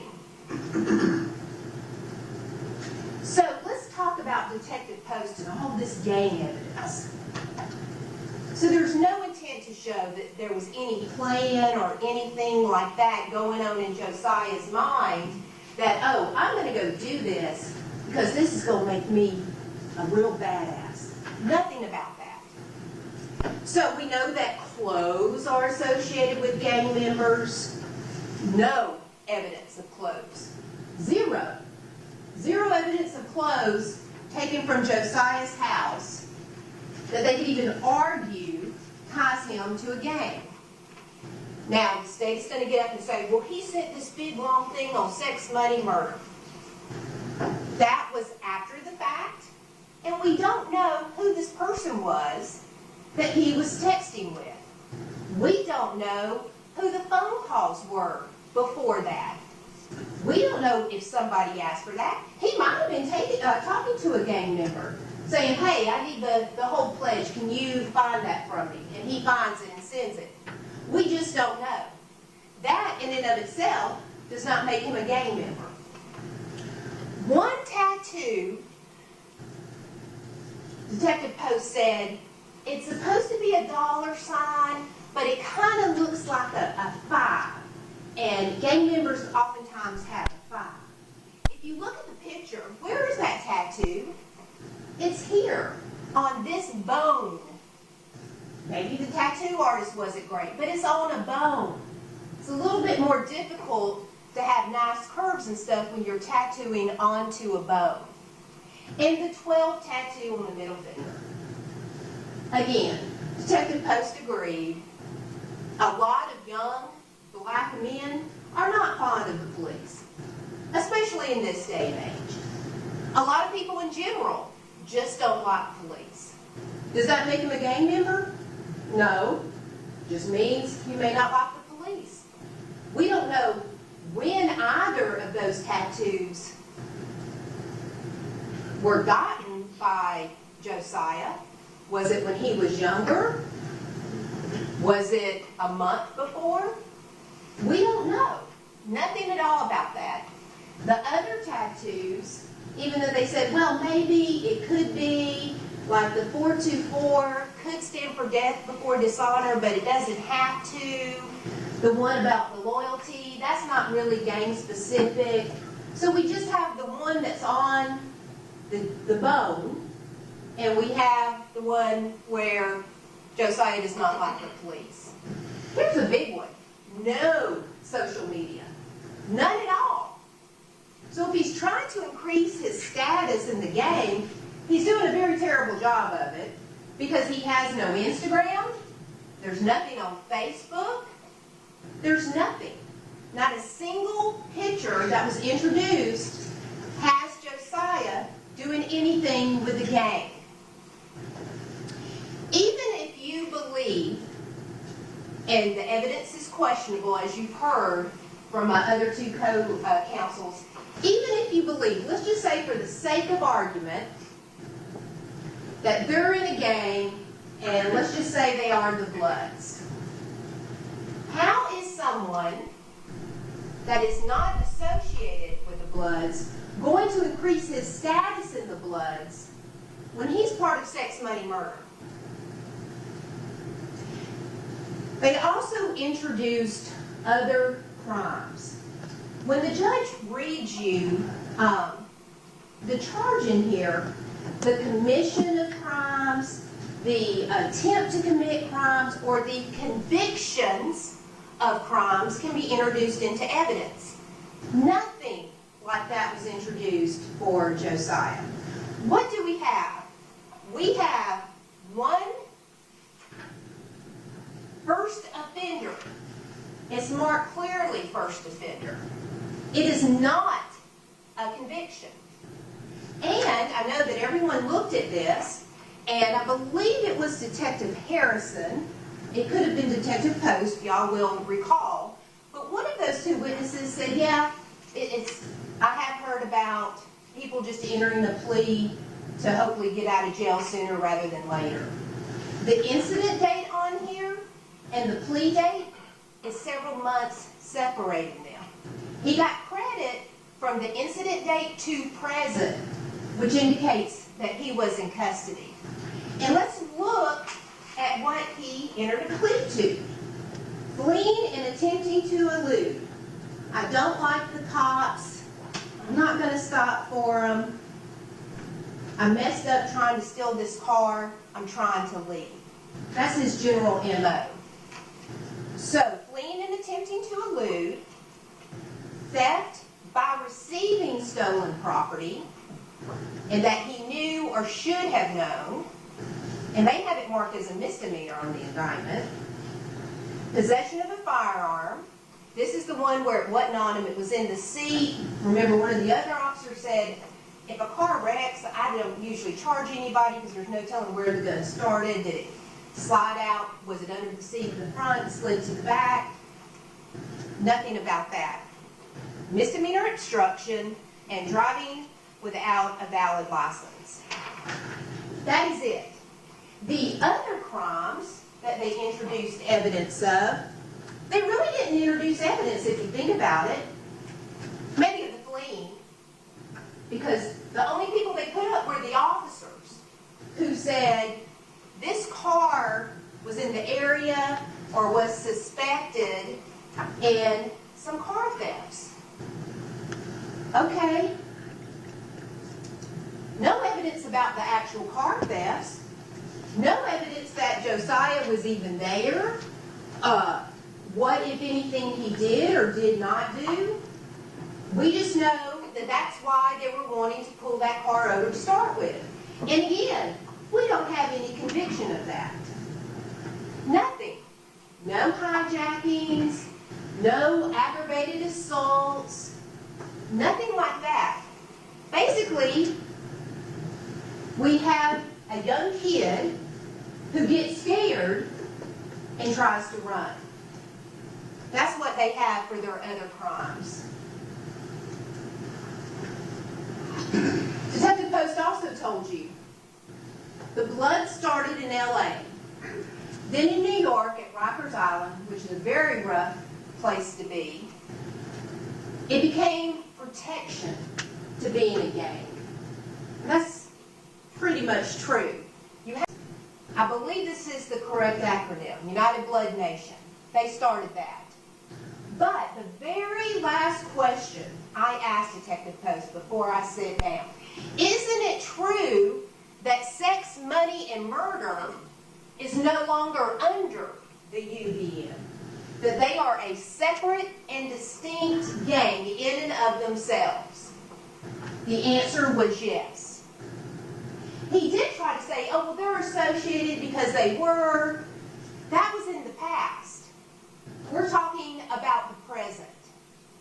So even if you believe that he is sex, money, murder, that's not what all these gang charges accuse him of. They accuse him of being associated with the Bloods and trying to raise his status in that gang, in the Bloods. That makes no sense. If you're trying to raise your status, you're going to do it in your gang, the independent gang, not this other one. We did talk a little bit about false claiming because Josiah did say at one point I false claimed. Detective Post said that is, that's common. Young juveniles false claim. But if they do that, it's very, very serious. They could be killed. Well, we don't have any evidence of how old Josiah was when he false claimed. Was he the same age when he got the tattoo on his eye? If you think that that's a gang tattoo. Who did he false claim to? Was he 14, 15, and he false claimed the gang to his little buddies in 8th grade? Is that what that was? Are those 8th graders going to kill him? He even admitted that sometimes people false claim and nothing happens to them. No social media. That is the big thing.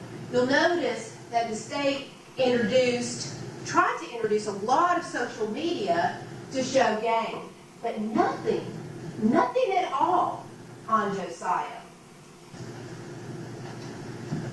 So now we're starting to work back up. We have count 7, felony murder. There is going to be a different charge that you can consider, but I'm not going to address that right now because we never had a hijacking to start with. And count 7 in the indictment is specific to the hijacking.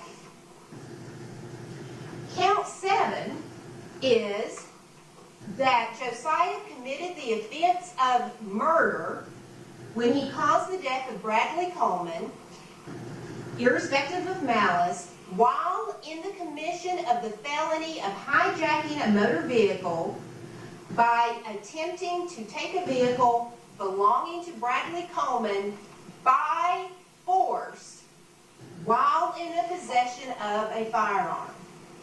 That is the language in the indictment. We already know that there wasn't any force, and we already know that possession of a firearm means that the firearm is used, it's branded, it's somehow integral to the force component of hijacking a motor vehicle. So on this particular felony murder count, the evidence suggests that it should be a straight not guilty because the hijacking itself never took place.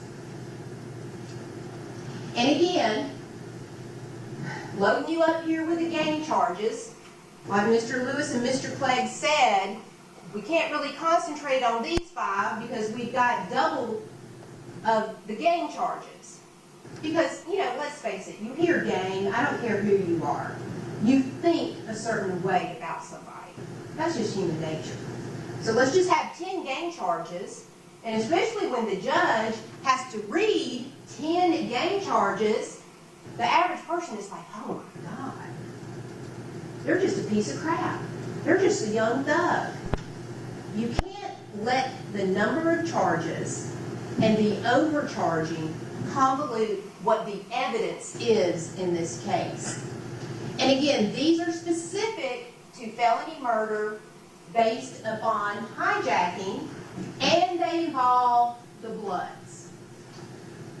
But let's look a little bit more about what felony murder is. Just because the death occurs at the same time that something happens, of course the death did not occur at the same time as Josiah got into the car, or even a little bit thereafter. There were so many intervening things that happened.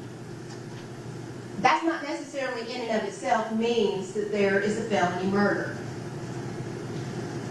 So now we're going to go back up to count 1. Count 1 is felony murder, which has caused the death while in the commission of a felony, aggravated assault, by shooting. Now, I know you're sitting there going, well, that seems pretty straightforward, but we have to break down what the law is in regards to these particular charges. Causing the death of another by committing a felony, which aggravated assault is a felony. Again, just because there was a death, just because there was a felony, there may be additional factors that you have to consider. That is the connection part. Voluntary manslaughter. In considering the felony murder charges, and if collectively y'all decide, well, it was hijacking, you will have the option of voluntary manslaughter for both felony murder counts. However, the evidence in this case suggests that the only felony murder where a lesser should be considered would be voluntary manslaughter. In considering felony murder charges, you have to decide whether the defendant was sufficiently provoked and acted out of passion. If you find that to be the case, you cannot return a verdict of guilty on the felony murder, but you would be authorized to return a guilty verdict on voluntary manslaughter. This is very important. The state must prove beyond a reasonable doubt that the offense should not be reduced. This is a terrible, terrible situation. There's parents on this jury. I'm a parent. I cannot imagine what Mr. Coleman's parents are going through. I understand that. But, as I stated earlier, every homicide is not necessarily murder. Sudden passion. And I hope I get this right. I remember one time hearing that there are some basic instincts that every human has. Breathing, eating, sex, reproduction, however you want to say it, and to live. Basic innate instinct in every human being. For manslaughter, caused the death of another person under circumstances that would normally be murder, but it was because of a sudden, violent, and irresistible passion from serious provocation. And that was sufficient to excite such passion in a reasonable person. You're trying to remove yourself from the situation. You're getting hit. You know the person has a gun. You fall out of the car. The gun falls. You see that person reaching for the gun.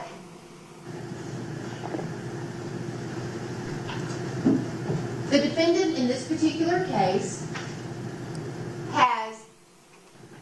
we're going to argue facts that mitigate the felony murder charge. Once this is raised, of course, the state has to disprove it. But I want to point out, the state This is the state's evidence we're talking about. This is the state's evidence. I do expect the state to try to get up and argue this, and let's look at why this is not applicable. A defendant is not justified in threatening or using force if he provokes the victim in this case and intends to use it as an excuse to harm. Zero evidence of that.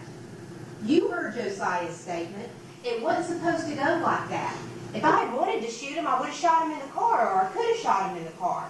I was just trying to get away. I even told him, bro, I'm out. It's yours. I'm good. Is attempting to complete a felony, hijacking a motor vehicle, which is defined. We've already went over why it was not hijacking. But at any event, when the death occurred, that best case scenario for the state was complete. So there was no attempt going on. Is the initial aggressor? I do expect Mr. Melvin to say, well, he's definitely the initial aggressor. He got in the car. He was trying to take the car. However, what else did the state's evidence show? Unless he withdraws from the encounter and clearly communicates it to the other person, his intent to withdraw, and the other person continues or threatens to continue the use of unlawful force. Now, the court is not going to charge you on what levels of force you can use, but we would submit to you that when you're defending your property, if someone is leaving, you can't just threaten to shoot them.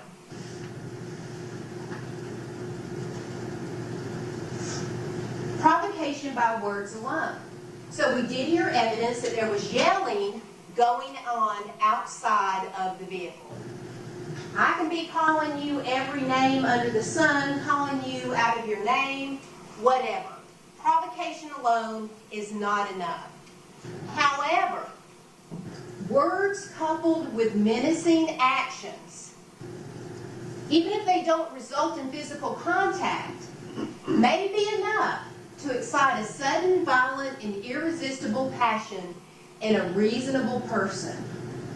Now, the defendant can't just act out of revenge, but if it creates such a state that you just react, which is the case here, then that's okay. And we do know that we have menacing actions, even though there's yelling, because the physical evidence completely corroborates the statement that you heard that Josiah gave to the police. And what is that physical evidence? We're going to hear Josiah's statement again in just 1 second. They fell out of the car, Mr. Coleman's gun dropped, and he was reaching for his gun. Now, how does the physical evidence support this? Because when he was shot in the top of the head at an angle as he would be reaching for his gun. That is how the physical evidence supports Josiah's statement.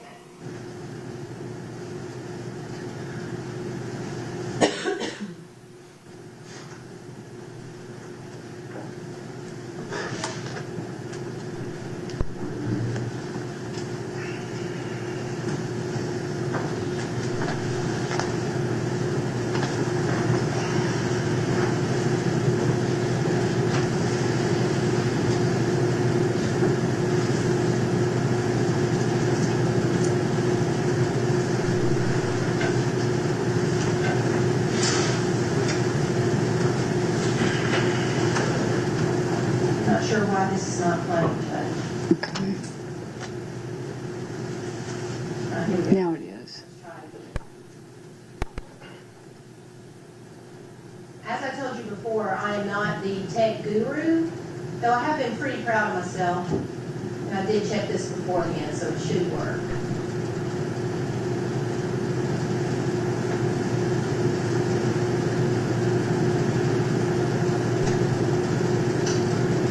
Is there something with the match for sound? No. about that family that has been mourning the loss of their son and that little girl that's going to grow up. Here's the thing. As bad as it sucks that your daughter is going to have to deal with the fact, what you did and the consequences of what you did, and you have to deal with that, that's consequences that you brought on yourself. That guy didn't do anything to bring that on himself and to bring that on his family, and that is not right for his family and for his little girl. It's not right, man. So if nothing else, if you can just separate the fact, the two things, separate the consequences for you and think about his family, because regardless of how it affects you, the morally right thing to do, any human being that has any sort of a conscience, any sort of emotion, remorse, can feel that inside them. There has to be something inside of you where you feel bad for that family and for that little girl. It's not right, and they deserve that. And like Corporal Jorstad said, at this point, the thing for you to do is to be a man, to accept your consequences and accept your fate, because they're coming down the tracks whether you like it or not. So the best thing that you can do right now, the right thing that you can do right now, Josiah, is do right by that family. They deserve it. Think about them. If you can't get past how it affects you, think about them. So, you have a daughter. Mr. Coleman has a daughter. Think about his family. Think about his daughter. You're going to suffer the consequences, but give this family some closure. If you have any remorse at all, you will give this family closure. That is when Josiah told the officers what happened. He thinks about what they said. He drops his head. He puts his head in his hands. About that little girl.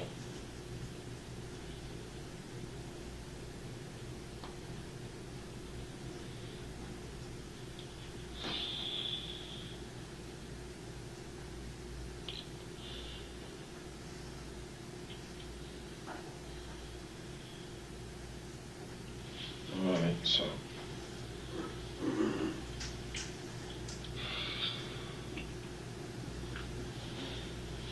I don't know, it's just like I got in the car and when I seen him get up, I tried to get out the car.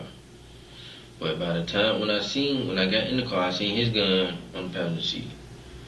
So of course, my first instinct is I'm thinking he's going to go for his gun, but he started grabbing me and hitting me. I didn't hit him back not one time. My whole thing was I was trying to get out of the car. I was trying to leave it alone. I even told him during the middle of the incident, I'm telling him out my mouth, I put this on my child, my grandma's life, on everything I love. I'm telling him, I say, okay, get off of me. I'm finna get out your car.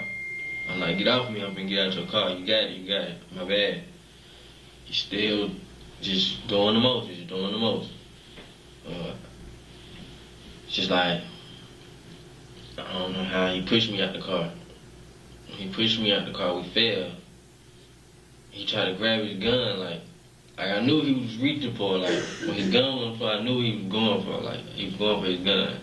So I'm like, okay, when he grabbed his gun, he's finna shoot me.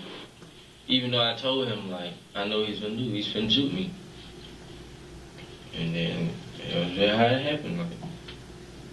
So what happened at that point? You dropped the gun on the ground. The gun was in his hand. When we fell, it dropped. Okay. Inside the car. When you got out of the car, what happened at that point? The gun was on the floor when we got out of the car. Which gun? His gun. Where was your gun? In my pants. Okay. I never pulled it out. That's the whole point. I could have pulled the gun out inside the car and shot him or something like that. I wasn't trying to touch that, man. I wasn't trying to do nothing like that. I know that. I believe you. I mean, the video, I believe you. You're telling the truth about that. The video confirms it. But his gun was on the floor. At what point did you put it in your hand? I want to stop right there. The judge is going to instruct you that what these officers are saying during this are not evidence. However, what Harrison said there, he also said it on the stand. I know.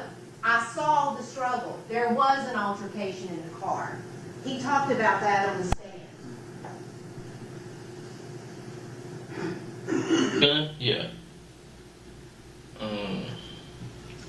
When I was leaving the scene or something. So did you shot him with your gun and then you took his gun after that? Is that right? It's like, yeah. So once he pushed you out of the car, his gun was on the floor of the car at that point, but y'all... Okay, I'm sorry. It was never on the floor. Okay. It was in the passenger seat the whole time. He Gotcha. had it on the passenger seat the whole time. He was in the passenger seat while he was parking at the side. I seen it. I didn't even touch it. But when he got up, he jumped in the car. He started hitting me, beating me up. And I'm telling him, like, you know... Yeah, I'm leaving. I'm leaving. You got it, bro. I'm not wrong. I was trying to do the right thing at the time. Like, I was trying to leave it alone.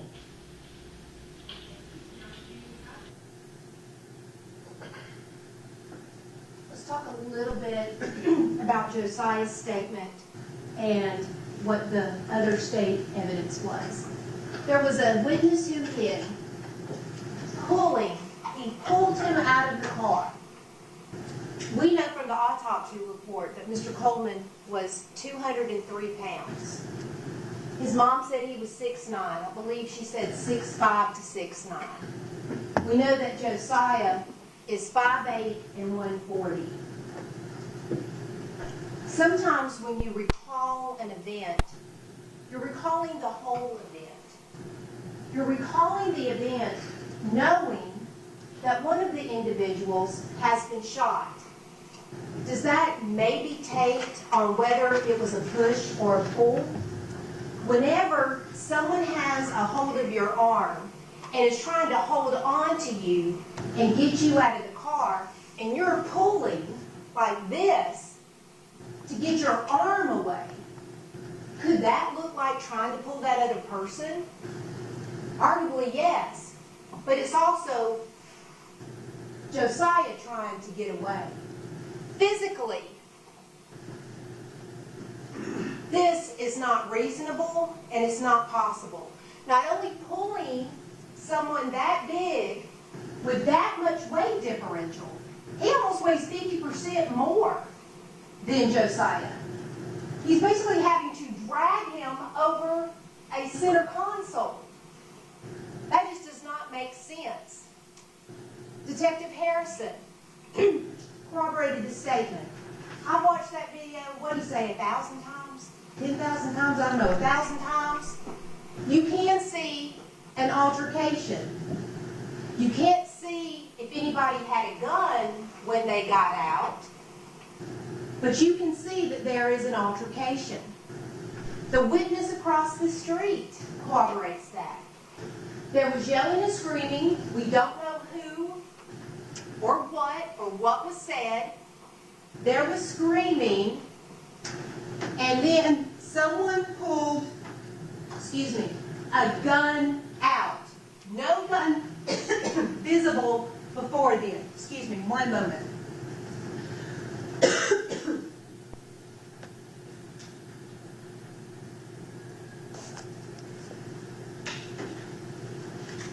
The witness across the street said that until that gun was pulled out, he did not see one.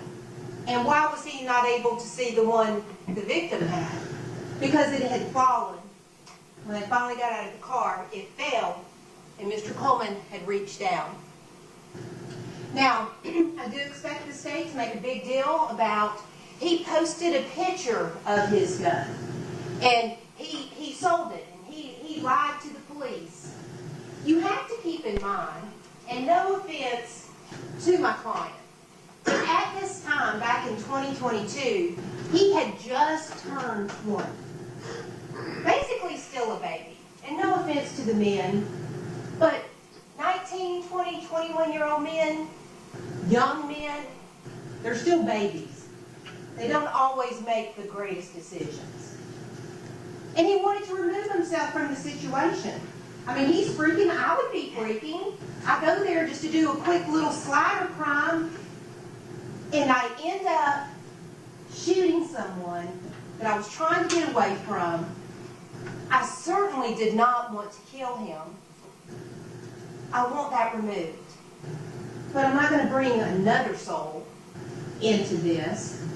I'll just tell the cops I got rid of the gun. That does not negate Josiah's statement about what happened and all the corroborating evidence.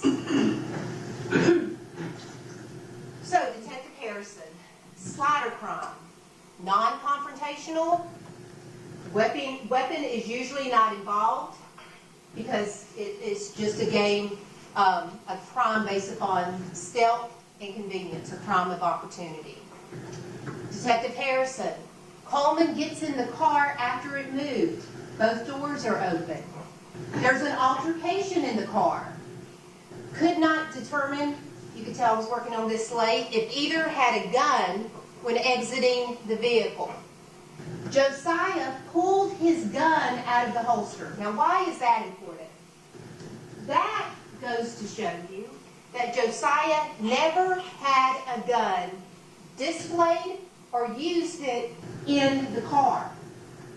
Because when Mr. Coleman got in the car, they started fighting. So, does it make sense that Josiah would then take the gun, put it back into his holster so tight that when he pulled it out, outside of the car, the holster came with it and failed? The distance from the car to, unfortunately, where Mr. Coleman was found, there is a distance. There's no blood in between there to show that there had been anything in the car. No blood in the car, no gunshot residue, no casings, nothing like that. And again, same thing. You know, they're bad gangbangers.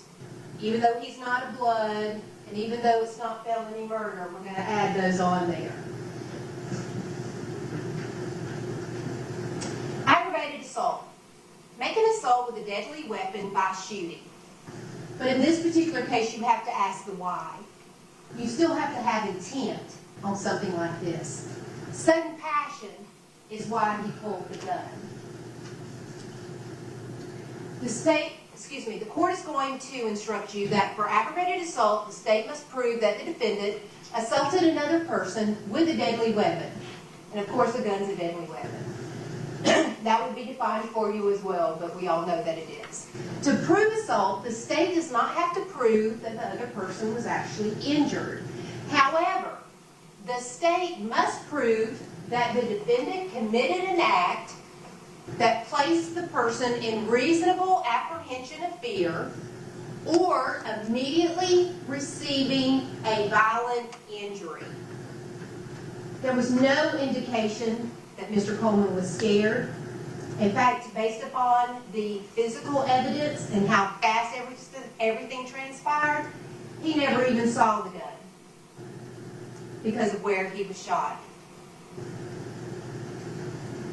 And again, the gang charges. On the manslaughter, with the aggravated assault, that takes the gang charges out. But let's talk about intent even outside of that. There was never an intent for aggravated assault. Ever. Never an intention for a shooting. And then we go back down all the way to the bottom on count 13. Did have a firearm during the commission of a felony. And it's very important, the felony that they chose. They chose felony murder. So the hijacking felony murder, we've already talked about, it wasn't a hijacking. It wasn't a criminal attempt to commit a hijacking. It might have been a different crime. It might have been a different attempt to commit a different crime. That's not the way the state chose to indict it. And they are bound by their indictment.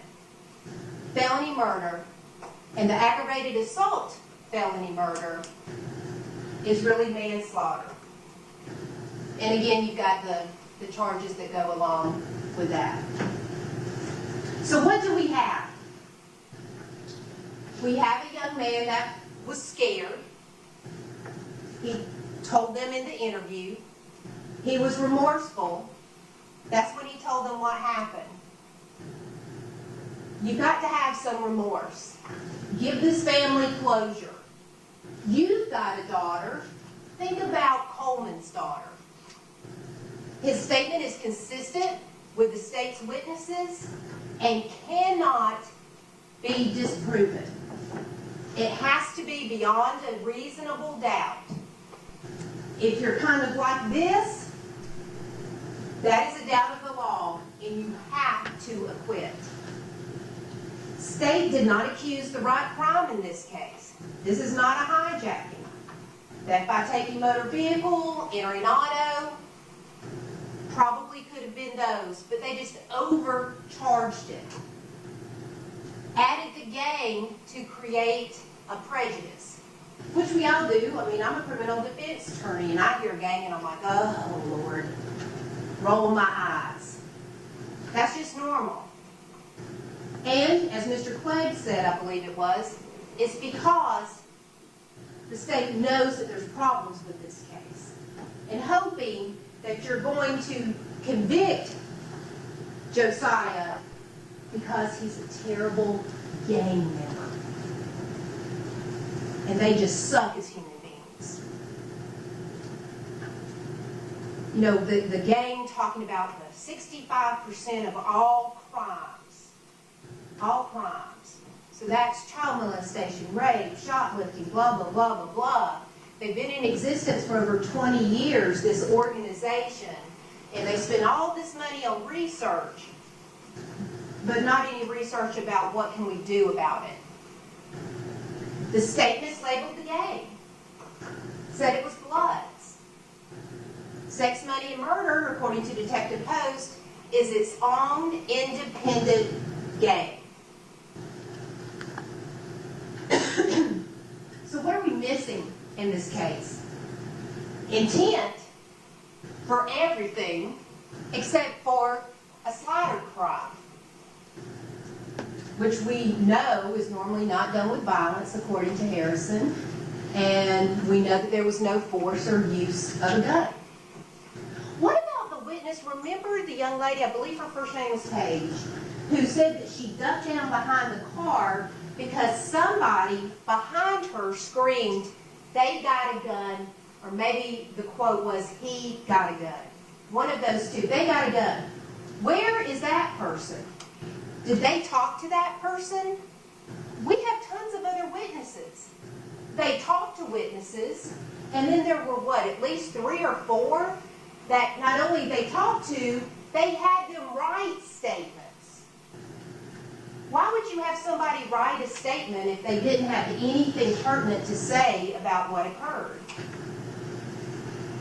Don't let the state get up and say, well, the defense could have called those people. No, it is the state's burden. That is what our justice system is about.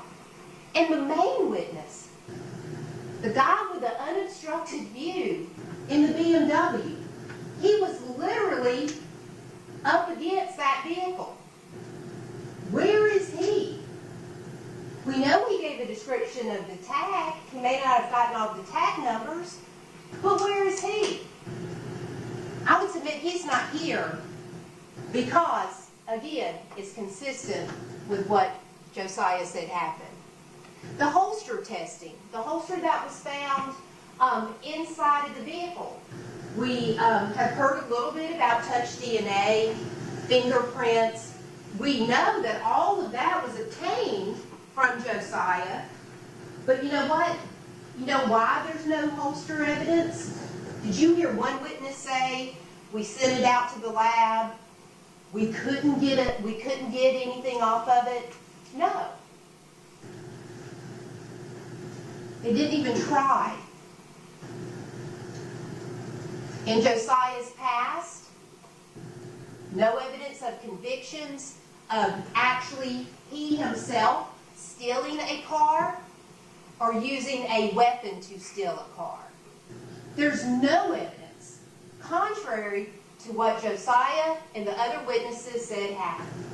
The state cannot disprove to you that he reacted out of a sudden passion, did not intend to commit an act of assault, but based upon the innate will to live, survival instinct that everyone has, he reacted. So I know whenever you get chosen for a jury, a lot of you let out a deep sigh, especially on this case when you knew how long it was going to be, and I don't blame you. But what is the duty of a juror? The juror needs to review all the details. I think in my opening, I asked you to pay attention to details. Because if you look at this from a big picture, you're like, oh, it seems pretty open and shut. But it's not when you start looking at the details and the law that applies to those details. The truth of the case. If you cannot say what you believe happened, you think it could be one of two things, but you're not sure. We've already talked about that is the doubt of the law, and you cannot return a verdict of guilty. The truth in a criminal case is not that you be able to go back there and say A, B, C happened, then D, E, and F happened. The truth of the case is, did the state prove their version and disprove any other defenses? That is what the truth of this case is. And I encourage you, stay true to your oath. I know that y'all will. Like I believe it was Mr. Lewis said, we took a long time picking the jury because we wanted a fair jury. We wanted people who were smart, analytical, that can investigate and look at things and not just say, oh, the last person I hear from, yeah, I'm going to agree with that. We want people that can hear the last person speaking. In this case, it's going to be the state, and go, okay, I hear you, but what would Mr. Clegg have said about that? What would Mr. Lewis have said about that? What would Ms. Drake have said about that? Or what did they say about that? That is part of your job.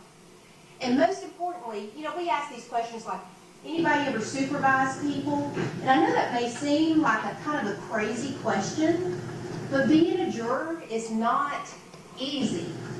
Physically, mentally, spiritually. Because as jurors, we need leaders. We need people who can make unpopular or tough decisions when the state does not meet their burden of proof. Justice. Everyone wants justice for Bradley Coleman. Everybody wants justice for his mom and his dad and his family and his daughter. But justice in this case is holding Josiah responsible. I'm not asking you to acquit him.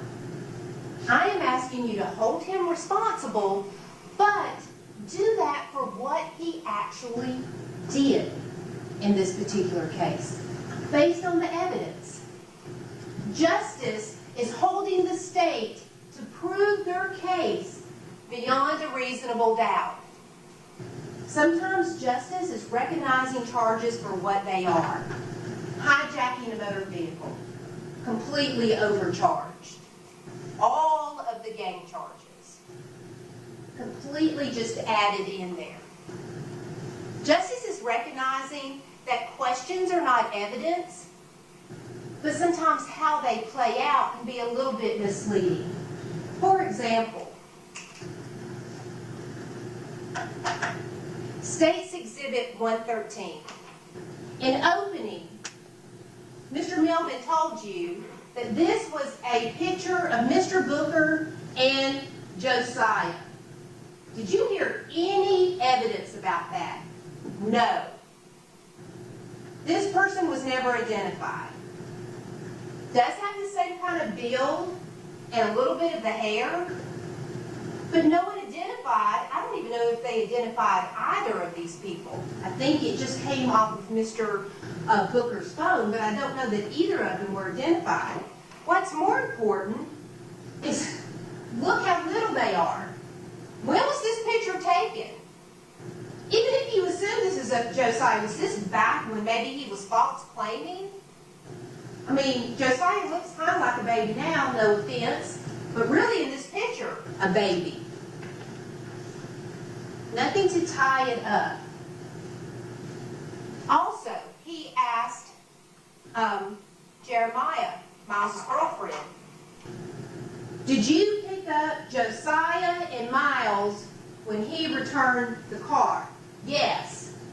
We know that didn't happen because she said she'd only met him one time, and the state's evidence, all of the phone data, does not put Josiah at that, I believe it was a Turnberry Court address. So when you're back reviewing the evidence, sometimes you may have to think, was that a statement that an attorney made? That is not evidence. And think about what the other evidence in the case has shown. At the beginning, I told you, every death is not a homicide. Every homicide is not murder. Every crime is not just because it is a crime that a gang does, and every crime is not to maintain and increase status, especially when you don't have any social media to post about it on. I hope you remember in my opening, I told you that at the conclusion of the trial, I will come back before you and ask you to return a verdict of not guilty for Josiah based upon the charges. And that is true. I am not asking you to do a complete not guilty in this particular case. I'm asking you to return a verdict that the evidence is uncontroverted about. The truth in this particular case, every homicide is not a murder. In this particular case, it's voluntary manslaughter. I appreciate your time and your patience and your listening. Mr. Melvin will have the last word. I encourage you to give him the same courtesy, but keep in mind, no one over here is going to be able to get up and come back. So think about, what would they have said? What did I hear that gives me a little bit of pause about what is said? And when the verdict comes back, I encourage you to look at all the evidence, hold Josiah responsible. He needs to be held responsible. Trying to do a slider crime, and it goes wrong. But it is voluntary manslaughter. Thank you. Thank you, Ms. Drake. You want to? Okay. We're going to take a 5 to 7 minute comfort break.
Thank you. All right, Mr. Melvin?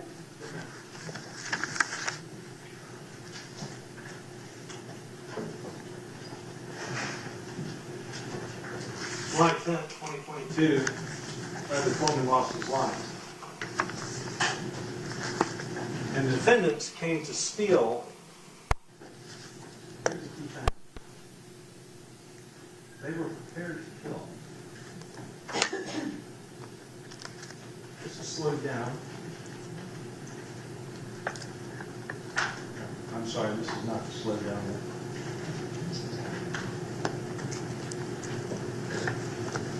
Coming up in support.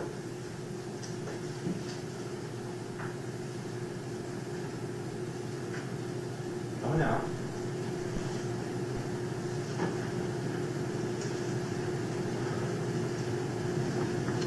Mr. Coleman's dead. He grabs the gun that he dropped. He gets Mr. Coleman's gun that was still in the car.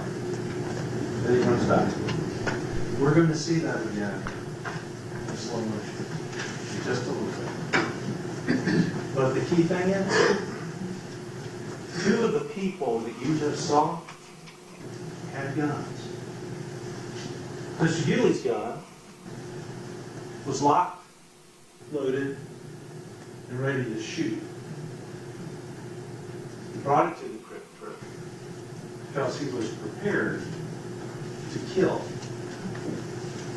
He brought the gun out of his car into Mr. Coleman's car because he was prepared to kill. A round was chambered. All he had to do was press the trigger because he was prepared to kill. Mr. Booker, he brought a gun to the Quick Trip. You saw him. He's the man that comes running out, pointing his gun at Mr. Coleman because he was prepared to kill him. He ran up in support, pointing that gun. And Mr. Collins, I'm just going to say this. I rented the Benz. He also brought the two gunmen to the Quick Trip and the person that killed Mr. Coleman. We're going to talk about evidence. We're going to talk about the law. Because when you go home and you put your head on your pillow, I want y'all to know you did the right thing. Direct evidence is evidence. And this is what the judge is going to charge you that points directly to an issue. You step outside. You feel it raining. You see it raining. You can testify. It rained. Circumstantial evidence, on the other hand, is proof by direct evidence from which you can infer other facts. You step outside. The ground is completely drenched. As far as the eye can see, you didn't see it rain, but you can testify it rained while I was in the courthouse. We make decisions all the time based on circumstantial evidence, but here's the other thing. The judge is also going to tell you the law doesn't require any greater degree of certainty for circumstantial evidence. They are equal. So, what about the charges that you have to apply the law to the evidence in this case? Felony murder with the gang acts, aggravated assault with the gang acts, felony murder based on hijacking a motor vehicle with the gang acts, then the hijacking, and then the possession of a firearm during the commission of a felony. Let's talk about those charges because I want you to know you did the right thing. The first one is felony murder based on the aggravated assault. The judge is going to charge you for felony murder. The state has to prove the defendant caused the death of another person by committing a felony. And when you put a gun to somebody's head and shoot, that's felony, and you cause the death. But the judge, well, let's listen to the defendant. In the car, and when I seen him get up, I tried to get out the car. But by the time when I got in the car, I seen his gun on the passenger seat. So, of course, my first instinct is I'm thinking he's going to go for his gun. But he started grabbing me and hitting me. I didn't hit him back not one time. My whole thing was I was trying to get out the car. I was trying to leave it alone. I even told him during the middle of the incident, I'm telling him out my mouth, I put this on my child, my grandma's life, on everything I love. I'm telling him, I say, okay, get out of me. I'm finna get out your car. I'm like, get out of me. I'm finna get out your car. You got it. My bad. He's still just doing the most. It's just like, I don't know how he pushed me out the car. When he pushed me out the car, we fell. He tried to grab his gun, like I knew he was reaching for it, like when his gun went for, I knew he was going for it, like he was going for his gun. So I'm like, okay, when he grabbed his gun, he's finna shoot me.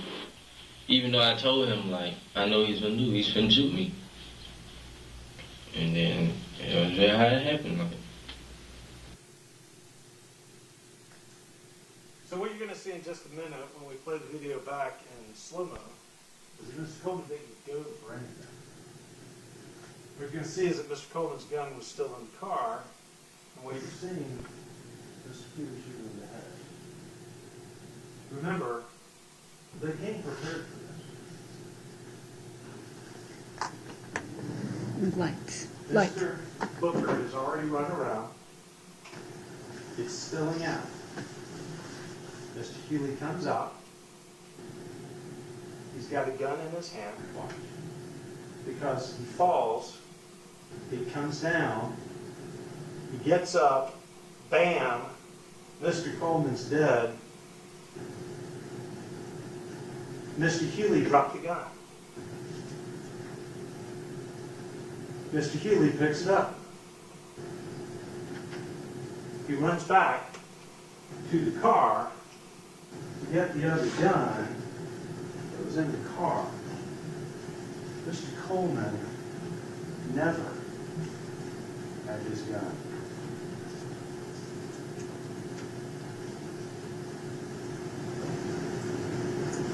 Then Hewley runs away.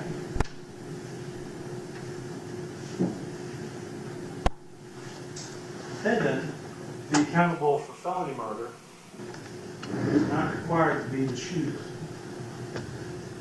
The judge will charge you. A person who commits a felony can be convicted for any murder that occurs as the result of the commission of that felony, without regard to whether he actually committed, intended to commit, or acts to commit the murder of the victim. That's the law. We hold people responsible for felonies that they commit together. The causation says a person, and the judge in charge of this, commits a felony, can be convicted for any murder that occurs during the commission of a felony. That's the law. And we are here today not because of the ills of society, not because of 30 years of rap music. We're here today because of the decisions of the defendants. Their decisions are what put us here today. And they were prepared to kill. The judge is going to tell you that a defendant only needs to intend to commit the underlying felony. You may find the defendant guilty of felony murder if you believe that he caused the death of another person by committing the felony of aggravated assault or the felony of hijacking a motor vehicle, regardless of whether they intended that to occur. That's the law. Defense theories. Let's talk about that for a moment. Because I want to be very clear. I am not asking you to find them guilty of voluntary manslaughter. Not. Because it doesn't apply. The judge is going to charge you in relation to voluntary manslaughter. In considering felony murder, you must decide whether the defendant was sufficiently provoked and acted out of passion. Then, you're going to have to find 4 things that they caused the death, under circumstances that would otherwise be murder, and acted only because of a sudden, violent, irresistible passion that resulted from serious provocation. Mr. Coleman was fighting for his life. That holding the arm, watch the video when you see it again in slow-mo, he was holding the arm that had the gun. He was, Mr. Healy was not seriously provoked. The defense theory, mistake of fact, I think the implication was that the defendant thought he was about to be shot, but mistake of fact is not a defense to a crime. The judge will tell you this, because it's the law. If the mistake is brought about by the defendant's fault, it doesn't apply. They came prepared to kill. Now, let's talk about some of the defense theories too, because we've talked about reasonable doubt. And my grandfather, he had this saying, you can't make chicken salad out of chicken food. What do you do when you have clients that are just guilty of sin? Then you start saying, they didn't prove their case. There's something missing. You cannot definitively say this is a $1 bill because it says on there. But ladies and gentlemen of the jury, you were charged with deciding this case beyond a reasonable doubt. Not beyond all doubt. You'll never hear this. Beyond a reasonable doubt. The doubt of a fair-minded, impartial juror honestly seeking the truth. Not doubt, but truth. And are there gaps? Always. In every case. But you have the evidence. Defense theory. They didn't tie him to that specific Mercedes. Well, we saw Mr. Healy get into the Mercedes 350. You heard two witnesses say we scoured that time frame and there was only one Mercedes 350 in the entire scouring that we went through. It had a headlight assembly and a tag reader. We checked flock. It was the only Mercedes. Oh, by the way, it was the flock that showed up at the Texaco the night before.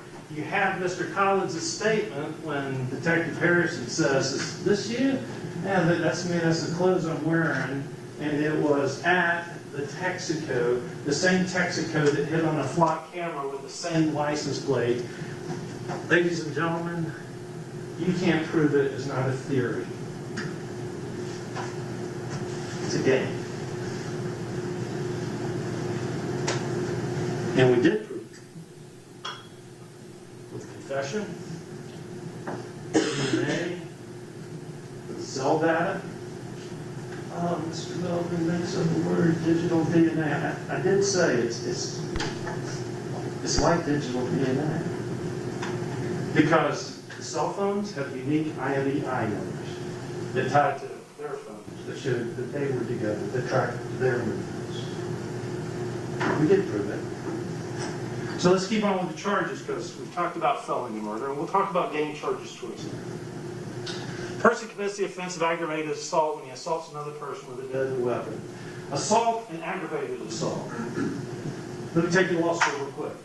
So what's an assault? Because we hear about assault and battery all the time. So let's just say you and I are squared up to fight. And as I throw my punch towards you, the apprehension that you have of, I'm about to get hit, that's the assault. I am in immediate apprehension of receiving a violent injury. If I make contact, it's either battery or simple battery, depending on the damage. When I assault someone, but with a deadly weapon, that makes it an aggravated assault, and you have it in this case right here. It was not even supposed to be the outcome at all. Like We know, man. That's why we kept saying that. We know maybe, that. maybe an aggravated assault or something, but death, like it's just like the way it happened. It was the fast. movements, The blink of an eye. the movements, it just happened so fast, like.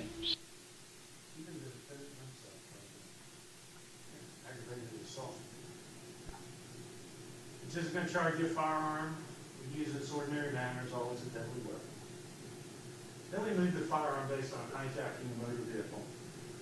You can find the defendant guilty of a felony murder if you believe he caused the death of another person by committing the felony of hijacking a motor vehicle regardless of whether he intended his death to occur or not. So let's talk about hijacking a motor vehicle. Because a person commits the offense of hijacking a motor vehicle when that person, while in possession of a firearm, it doesn't say use, it says possession, obtains a vehicle from the presence of another individual or attempts to do so. There's no requirement to be successful. He was in possession of a firearm. Mr. Coleman says, no, you're not. You're not going to. And that obtaining, it took place from the moment that he went into the car until the moment that he started to run away. He was trying to get that car, and he had a firearm. So let's talk about what else that was hit on. A person commits the offense of hijacking a motor vehicle when in possession of a firearm, they obtain a motor vehicle or attempts to do so. Obtaining can be temporary, but it can also be the attempt to obtain. When he went into that car with a firearm, Mr. Coleman started to fight for his life, held onto his arm.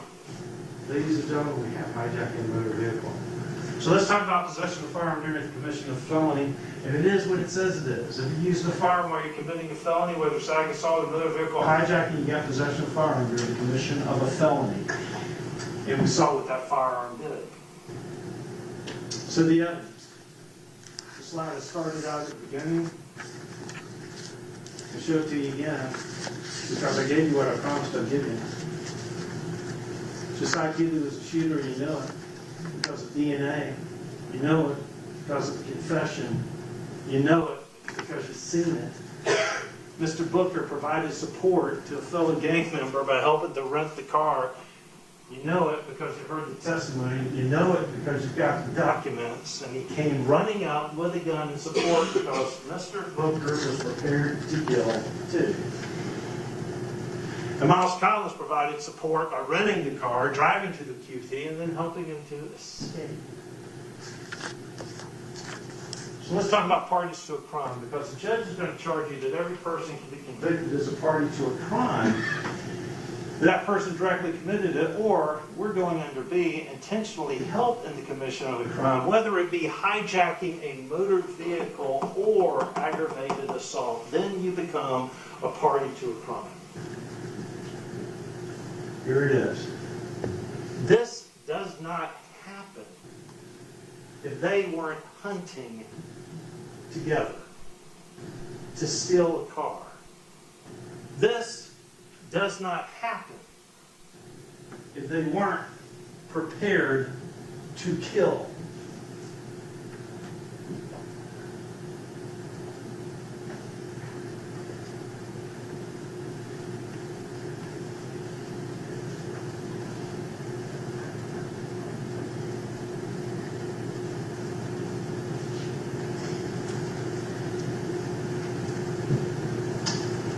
The defendant is not required to be the shooter to commit felony murder. A person who either directly or indirectly is a party to a crime, commits a motor vehicle hijacking or ag assault, they can be convicted of a felony murder. And that's what we're asking you to do. Let's talk about knowledge and intent. Because the knowledge aspect of it is not, did I know they were going to commit a murder? The knowledge is, did I know that we were going to commit an underlying felony? Did I go there with the intent to steal? And yeah, when the defendant knowingly and intentionally participated or helped in the commission of that theft, of that hijacking, of that aggravated assault, then yeah. See people get in the car with a gun? Yeah. You're okay with it because the last time you tried to steal a car and you didn't have a gun, a woman kicked your butt. Or help in the commission of it. You're going to have the cell phone analytics. You're going to get to flip through it. And what you're going to see and what you've seen before in the testimony that you heard is is they got in the car, traveled to the forum. And then, when they fled, they got on 285 and went back home, traveling to the forum, taking them away from the forum, helping in the commission of the crime. Helping in the commission of the crime, wearing the same clothes that you had on 36 hours ago with Mr. Collins at the Texaco, which you're wearing 3 days later after a murder, showing your 9 with this little banana clip. So let's talk about the gang charges. Because every one of the predicate acts has a gang charge attached to it. The first thing that you're going to hear about, and you heard about in testimony, is the Iron Triangle. Gang charges are a little bit different. When you have a person who commits a crime, when you have a person who is in a gang, and those are the kinds of crimes that that gang does when he does that crime, because that's the kind of crime that that gang does, and he's associated with the gang, then you have the gang charges. So, the gang charges, there's 2 ways. There's the participation in gang activity, and then there's doing it to maintain or increase your status. The participation counts are counts 2, 5, 8, 11, and 14, and the judge is going to charge you that when a person, while associated with a criminal street gang, participates in criminal gang activity through the commission of a criminal offense, then that's a gang charge. Participates and associates. What evidence did we have? Well, you heard Corporal Post talk about the Bloods and their violent history, and the first thing that we have to prove is that there is a criminal street gang. We all know about the Bloods. And if they have a subset of 9 Trey or they're a subset of sex and money murder, it doesn't matter because it's the Bloods criminal street gang. The Atlanta Falcons and the Philadelphia Eagles are part of the National Football League, and the members are professional football players. Members of the Bloods, whether you're a 9 Trey or whether you're sex, money, murder, are Bloods gang members. The second thing we have to prove is that the defendant is associated with a criminal street gang. It is not necessary to prove that they are a member of that gang, and associated means what it says, that I associate. It is its common, everyday usage. Defendant Hewley's association. So in 6, 5, to 44, and text the oath. As I lock the B's with my 3 fingers spread, I shall know my purpose as a blazer. I will abide by the 4-5 movement and respect and honor the hierarchy. I pledge my life as a blazer to walk until peace. And then Station 120, more or less a Rolex money counter, repping sex, money, murder. I'm repping. Is he a gang member? By his own words.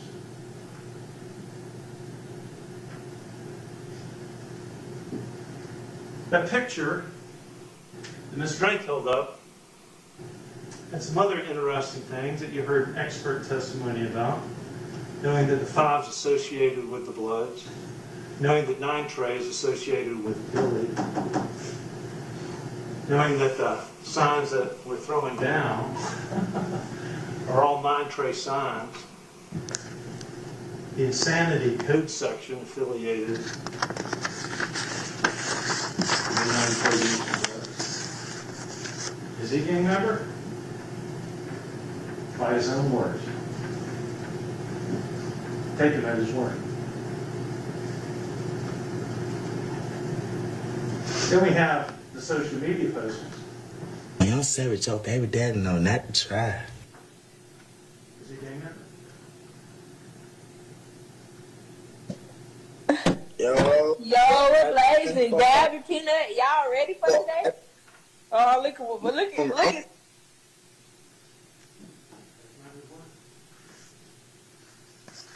The fuck? I started off early. Yeah, 3 stacks, Billy gang shit.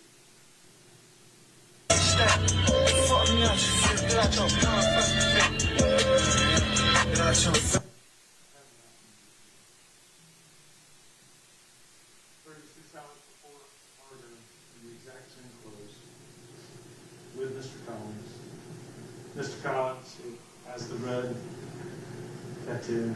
We post on Instagram, the guys wrapped in about 9 trays. Billy gang shit. Yeah, real Billy gang shit. But get what? I never get them street laws. Nigga, mind your business, get money, and shut the fuck up, nigga.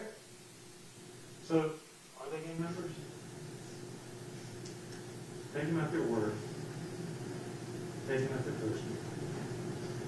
Take them with their pictures.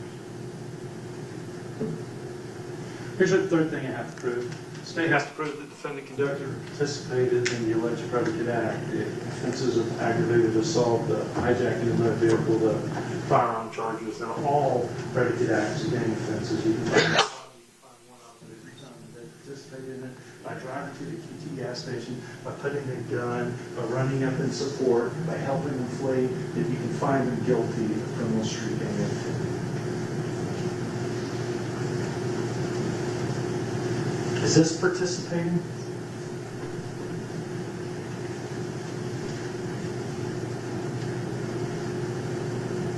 Mr. Booker runs it.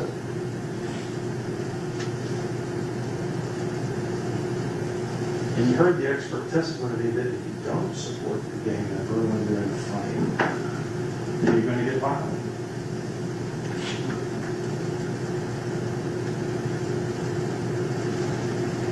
Run away together.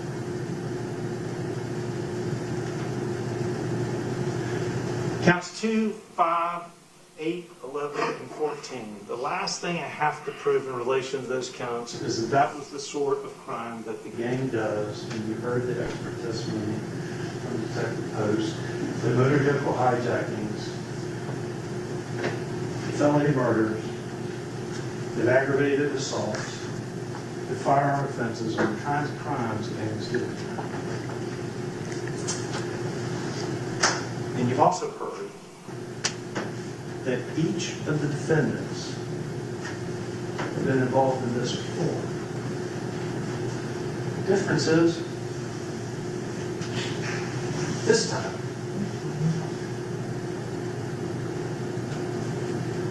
they were prepared to kill. They did it again.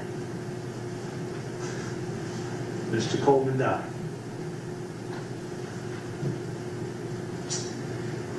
One and a half hours later, Mr. Hewley, who says he didn't mean for it to go down like that, takes a picture of the victim's firearm that he went back to the car to get and is trying to profit.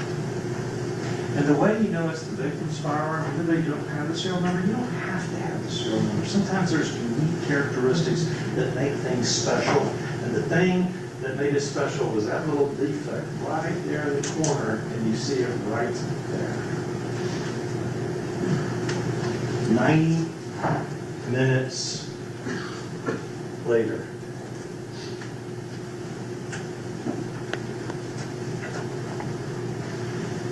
Trying to buy this gun? Send them a picture. So there's a second set of gang charges. Did I participate in gang activity? We know they're in a gang. We know it's the kind of stuff that Bloods do. But if I'm in the Bloods gang, whether it's sex, money, murder, or whether it's 9 tray, will I get respect? Will I maintain my status? Will I increase my status? That's what we have to show. And Detective Post told you.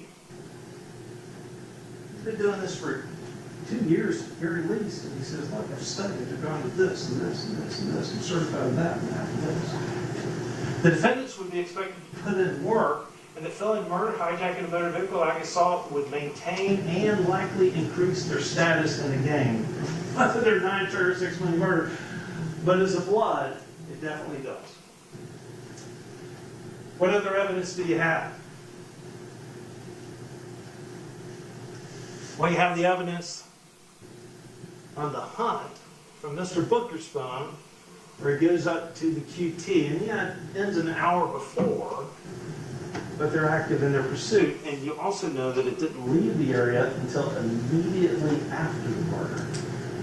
You see Mr. Hewley's phone doing the exact same thing at the exact same time because they're in the same car. You see, Mr. Collins' phone, he didn't have that other data turned on, so they turned to CSLI. You know when he left at the exact same time. You know when he got there at the exact same time. Because they were together in the same car with the intent to steal and prepared to kill. And then, after, you have them fleeing together on Mr. Booker's look-to-bar. Mr. Hewley tracking it the same way on his phone. Mr. Collins is busy texting his girlfriend, "You need to hurry and pick me up." And they came prepared to kill. They came prepared to steal. As part of those offenses, we have charged them with the murder of Bradley Coleman, with the underlying offenses of hijacking a motor vehicle and for the aggravated assault, for possession of firearm to convicted felon. And yeah, we charge them with gang charges on every single count. Here's what Dr. Martin Luther King said, and I'm shutting this down. And if I've lost your attention, please give it back to me. Dr. Martin Luther King said, "The moral arc of the universe is long, but it bends towards justice." Prophet Amos said, "Let justice roll like a mighty river." But maybe you tend towards the other side. I know we have one juror who's very much into literature, so let's talk about John Donne. In 1612, John Donne wrote, "No man is an island entire unto himself. Every person is a piece of the continent and a part of the main. If a clod be washed away, Europe is the less, just as much as if it was primary. And any man's death diminishes me, because I am involved with mankind. Therefore, never sin to know who the death bell tolls. It tolls for thee." And what John Donne was trying to express is the interconnectedness of us all. I did not know Bradley Coleman. And y'all didn't either.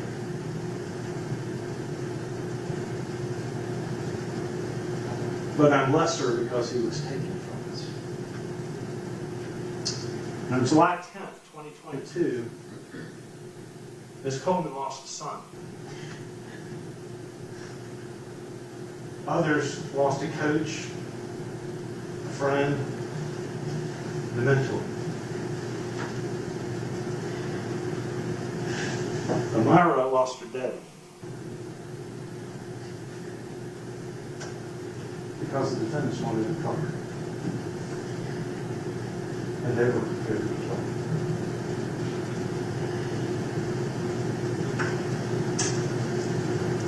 We lost a voice that day.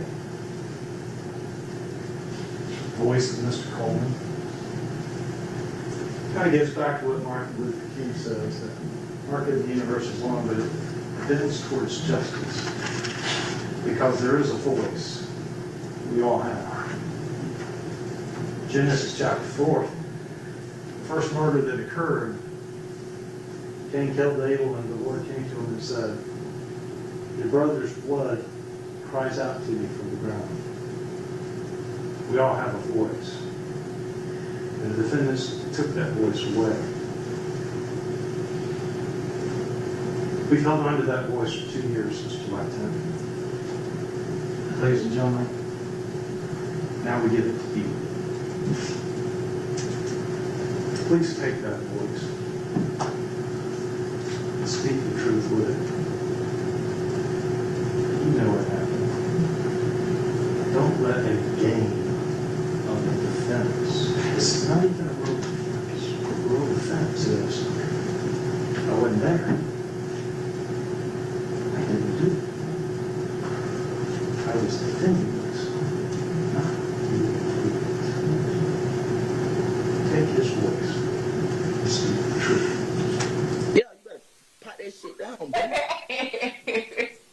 it's a Billy world. You just living in it. Remember that. No. This is Gwinnett County.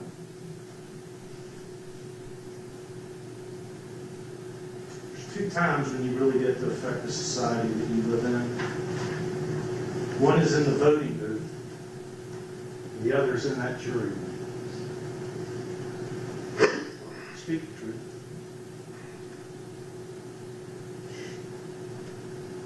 Because this is what happened.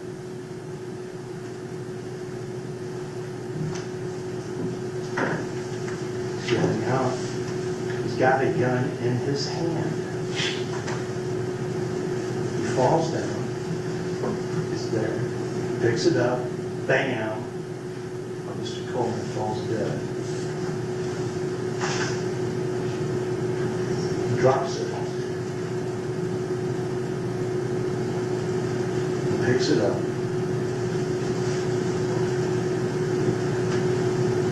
He has the presence of mind to go back to the Gwinnett file that he wants to sell years later.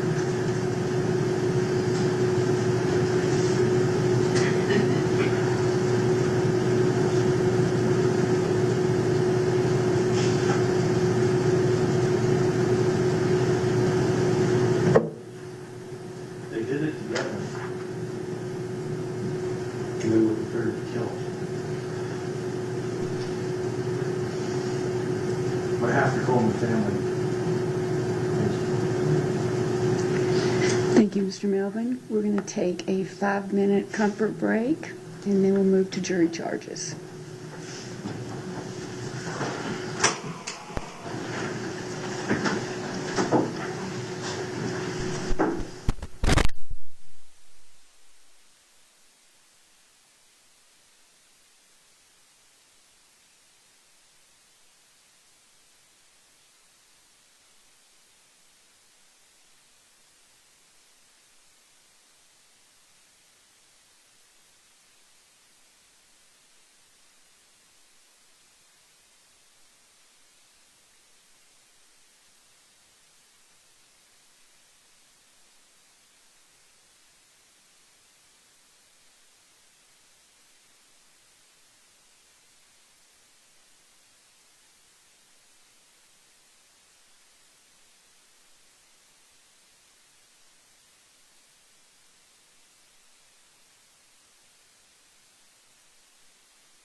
Ladies and gentlemen, I am about to read the law that applies to this case.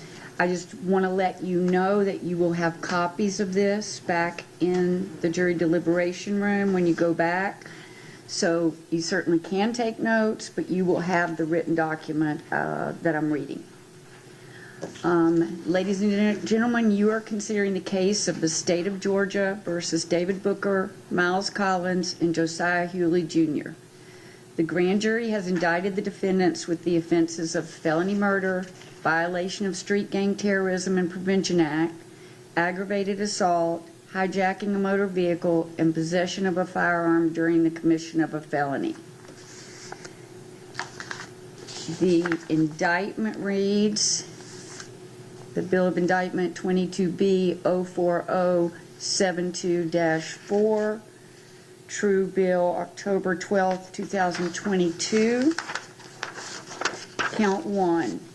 The grand jurors aforesaid, in the name and behalf of the citizens of Georgia, charge and accuse David Jared Booker, Miles Collins, and Josiah Hewley Jr. individually and as parties concerned in the commission of a crime with the offense of felony murder, for that the said accused in the county and state aforesaid on the 10th day of July 2022 did commit the offense of murder when the accused caused the death of Bradley Coleman, a human being, irrespective of malice, while in the commission of a felony, aggravated assault, by shooting Bradley Coleman, contrary to the laws of said state, the good order, peace, and dignity thereof. Count 2.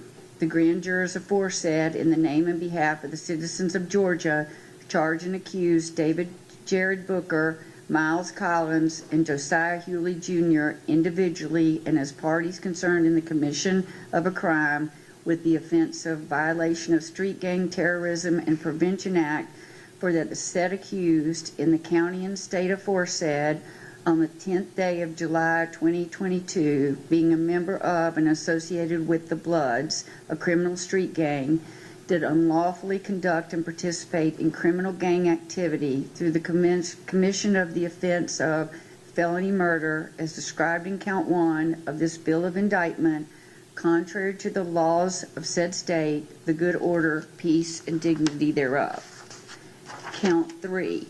The grand jurors aforesaid, in the name and behalf of the citizens of Georgia, charge and accuse David Jared Booker, Miles Collins, and Josiah Hewley Jr. individually and as parties concerned in the commission of a crime with the offense of violation of Street Gang Terrorism and Prevention Act, for that the said accused in the county and state aforesaid on the 10th day of July 2022, being a member of and associated with the Bloods, a criminal street gang, did unlawfully conduct and participate in criminal gang activity through the commission of the offense of felony murder as described in count 1 of this bill of indictment with the intent to maintain and increase his status and position in said gang, contrary to the laws of said state, the good order, peace, and dignity thereof.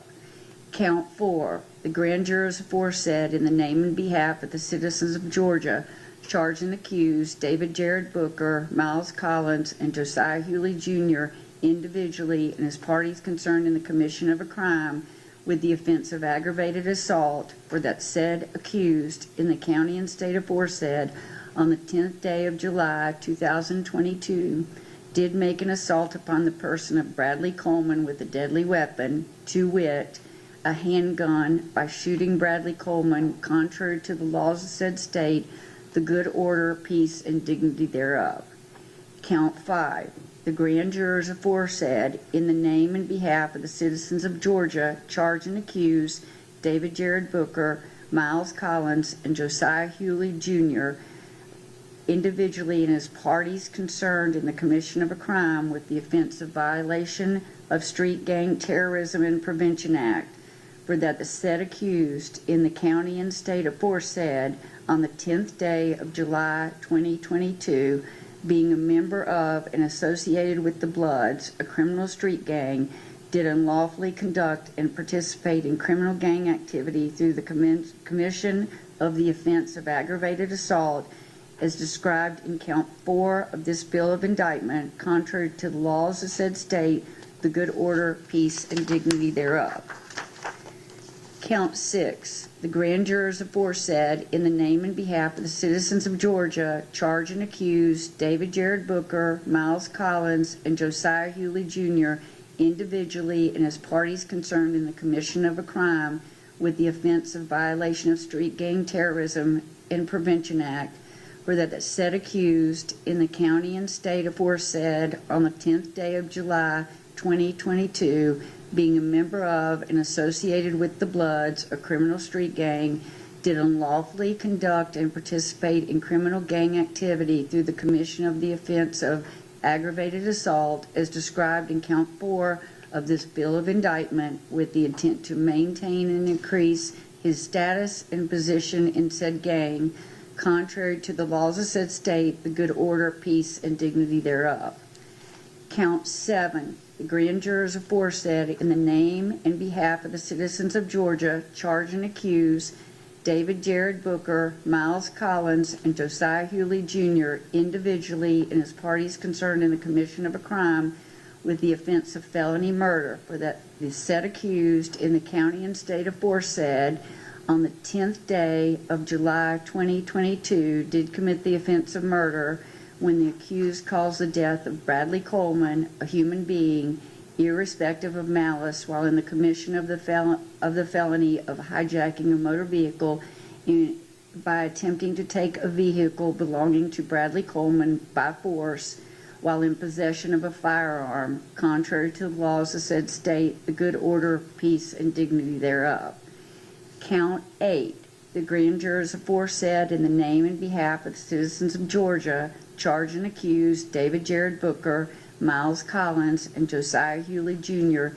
individually and as parties concerned in the commission of a crime with the offense of violation of Street Gang Terrorism and Prevention Act, for that the said accused in the county and state aforesaid on the 10th day of July 2022, being a member of and associated with the Bloods, a criminal street gang, did unlawfully conduct and participate in criminal gang activity through the commission of the offense of felony murder as described in count 7 of this bill of indictment, contrary to the laws of said state, the good order, peace, and dignity thereof. Count 9. The grand jurors aforesaid, in the name and behalf of the citizens of Georgia, charge and accuse David Jared Booker, Miles Collins, and Josiah Hewley Jr. individually and as parties concerned in the commission of a crime with the offense of violation of Street Gang Terrorism and Prevention Act, for that the said accused in the county and state aforesaid on the 10th day of July 2022, being a member of and associated with the Bloods, a criminal street gang, did unlawfully conduct and participate in criminal gang activity through the commission of the offense of felony murder as described in count 7 of this bill of indictment with the intent to maintain and increase his status and position in said gang, contrary to the laws of said state, the good order, peace, and dignity thereof. Count 10.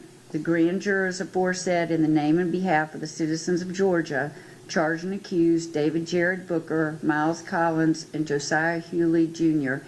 individually and as parties concerned in the commission of a crime with the offense of hijacking a motor vehicle, for that the said accused in the county and state aforesaid on the 10th day of July 2022 did attempt to obtain a Dodge Charger, a motor vehicle, from the immediate presence of Bradley Coleman by force and violence while in possession of a firearm, to wit, a handgun, and that the said accused did pull up beside Bradley Coleman and enter the vehicle of Bradley Coleman, acts which constitute a substantial step toward the commission of said crime, contrary to the laws of said state, the good order, peace, and dignity thereof.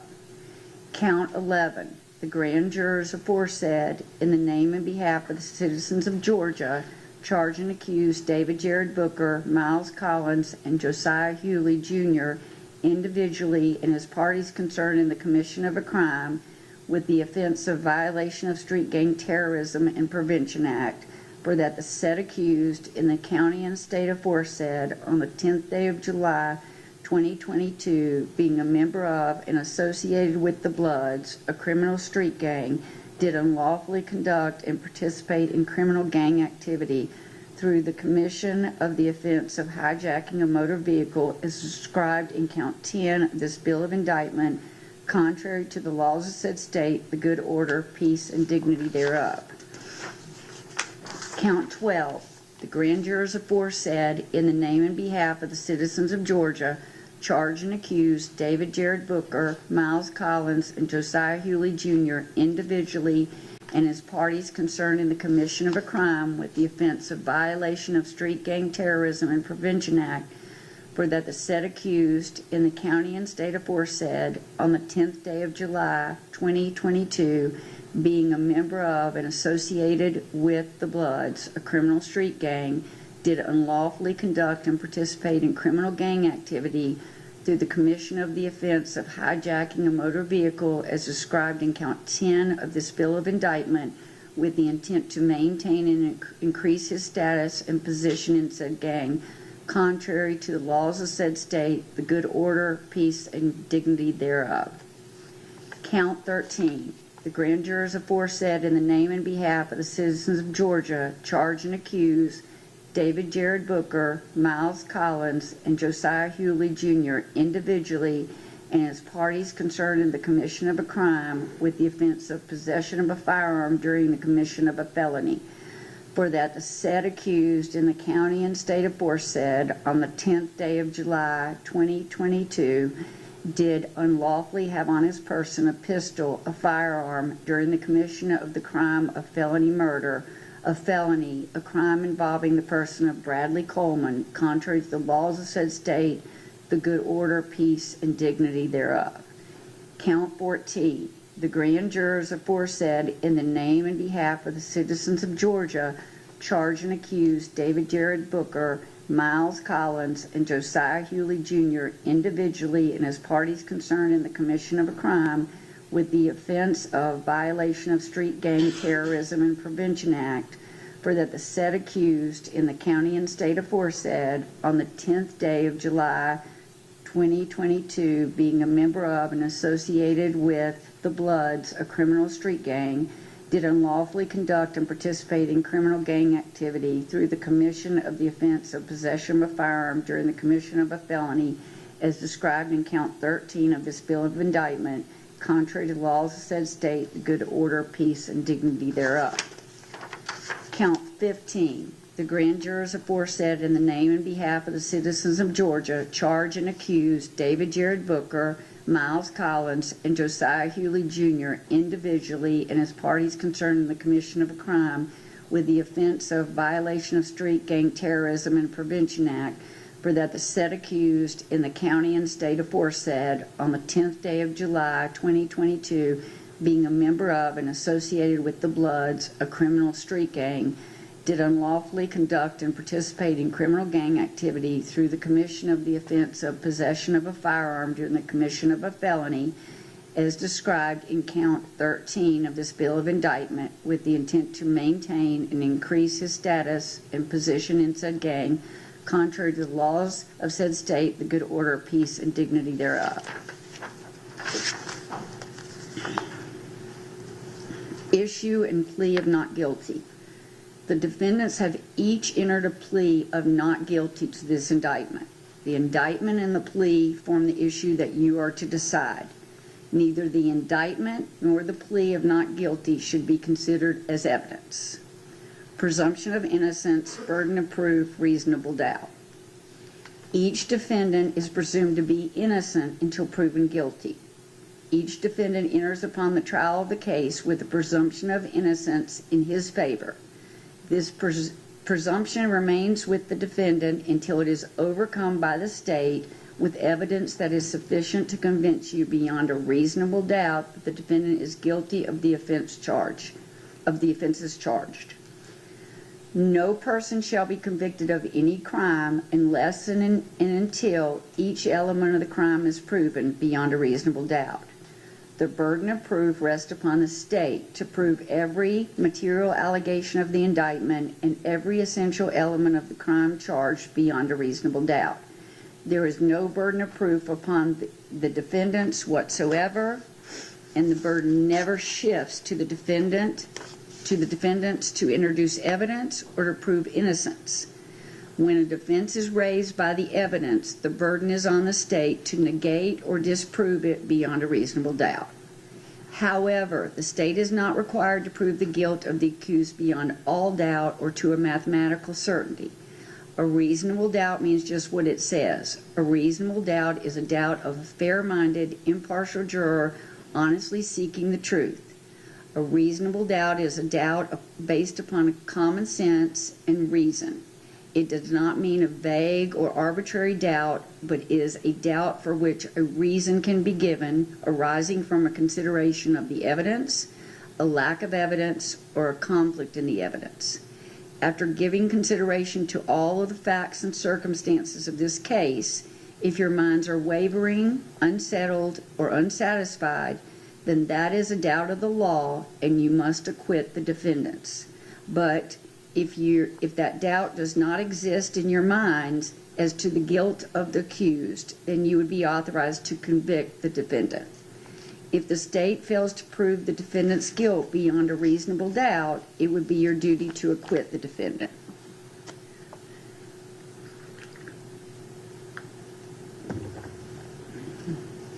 Grave suspicion. Facts and circumstances that merely place upon the defendant a grave suspicion of the crime charged, or that merely raise a speculation or conjecture of the defendant's guilt, are not sufficient to authorize a conviction of the defendant.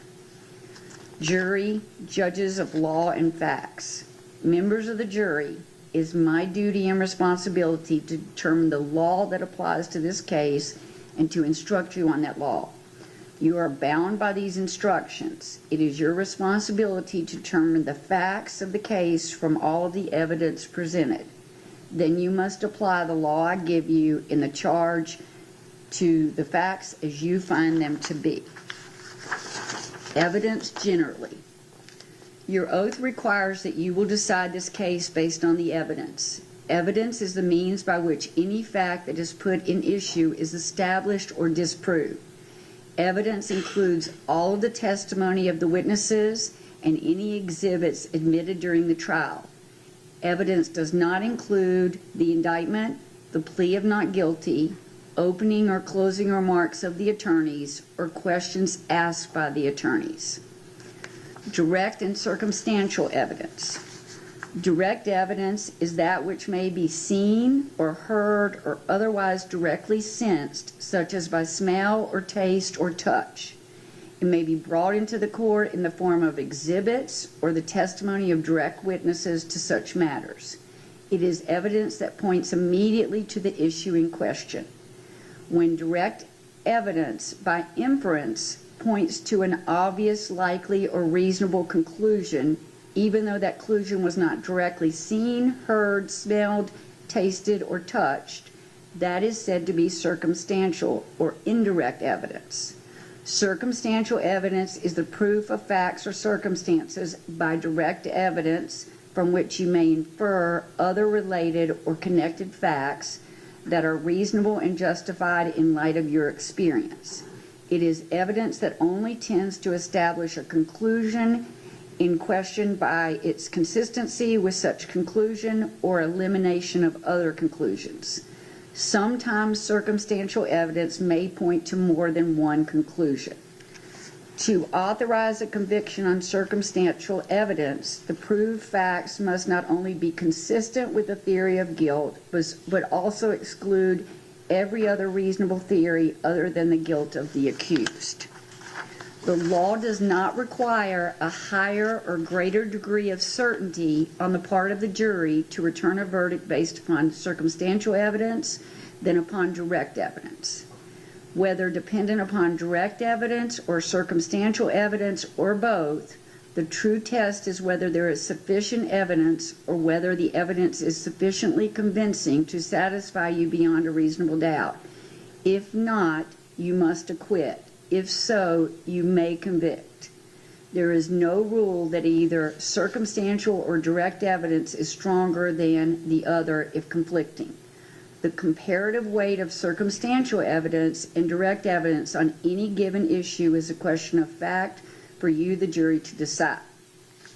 Credibility of witnesses. The jury must determine the credibility of the witnesses. In deciding this, you may consider all of the facts and circumstances of the case, including the witness's manner of testifying, their means and opportunity of knowing the facts about which they testify, the nature of the facts about which they testify, the probability or improbability of their testimony, their interest or lack of interest in the outcome of the case, and their personal credibility as you observe it.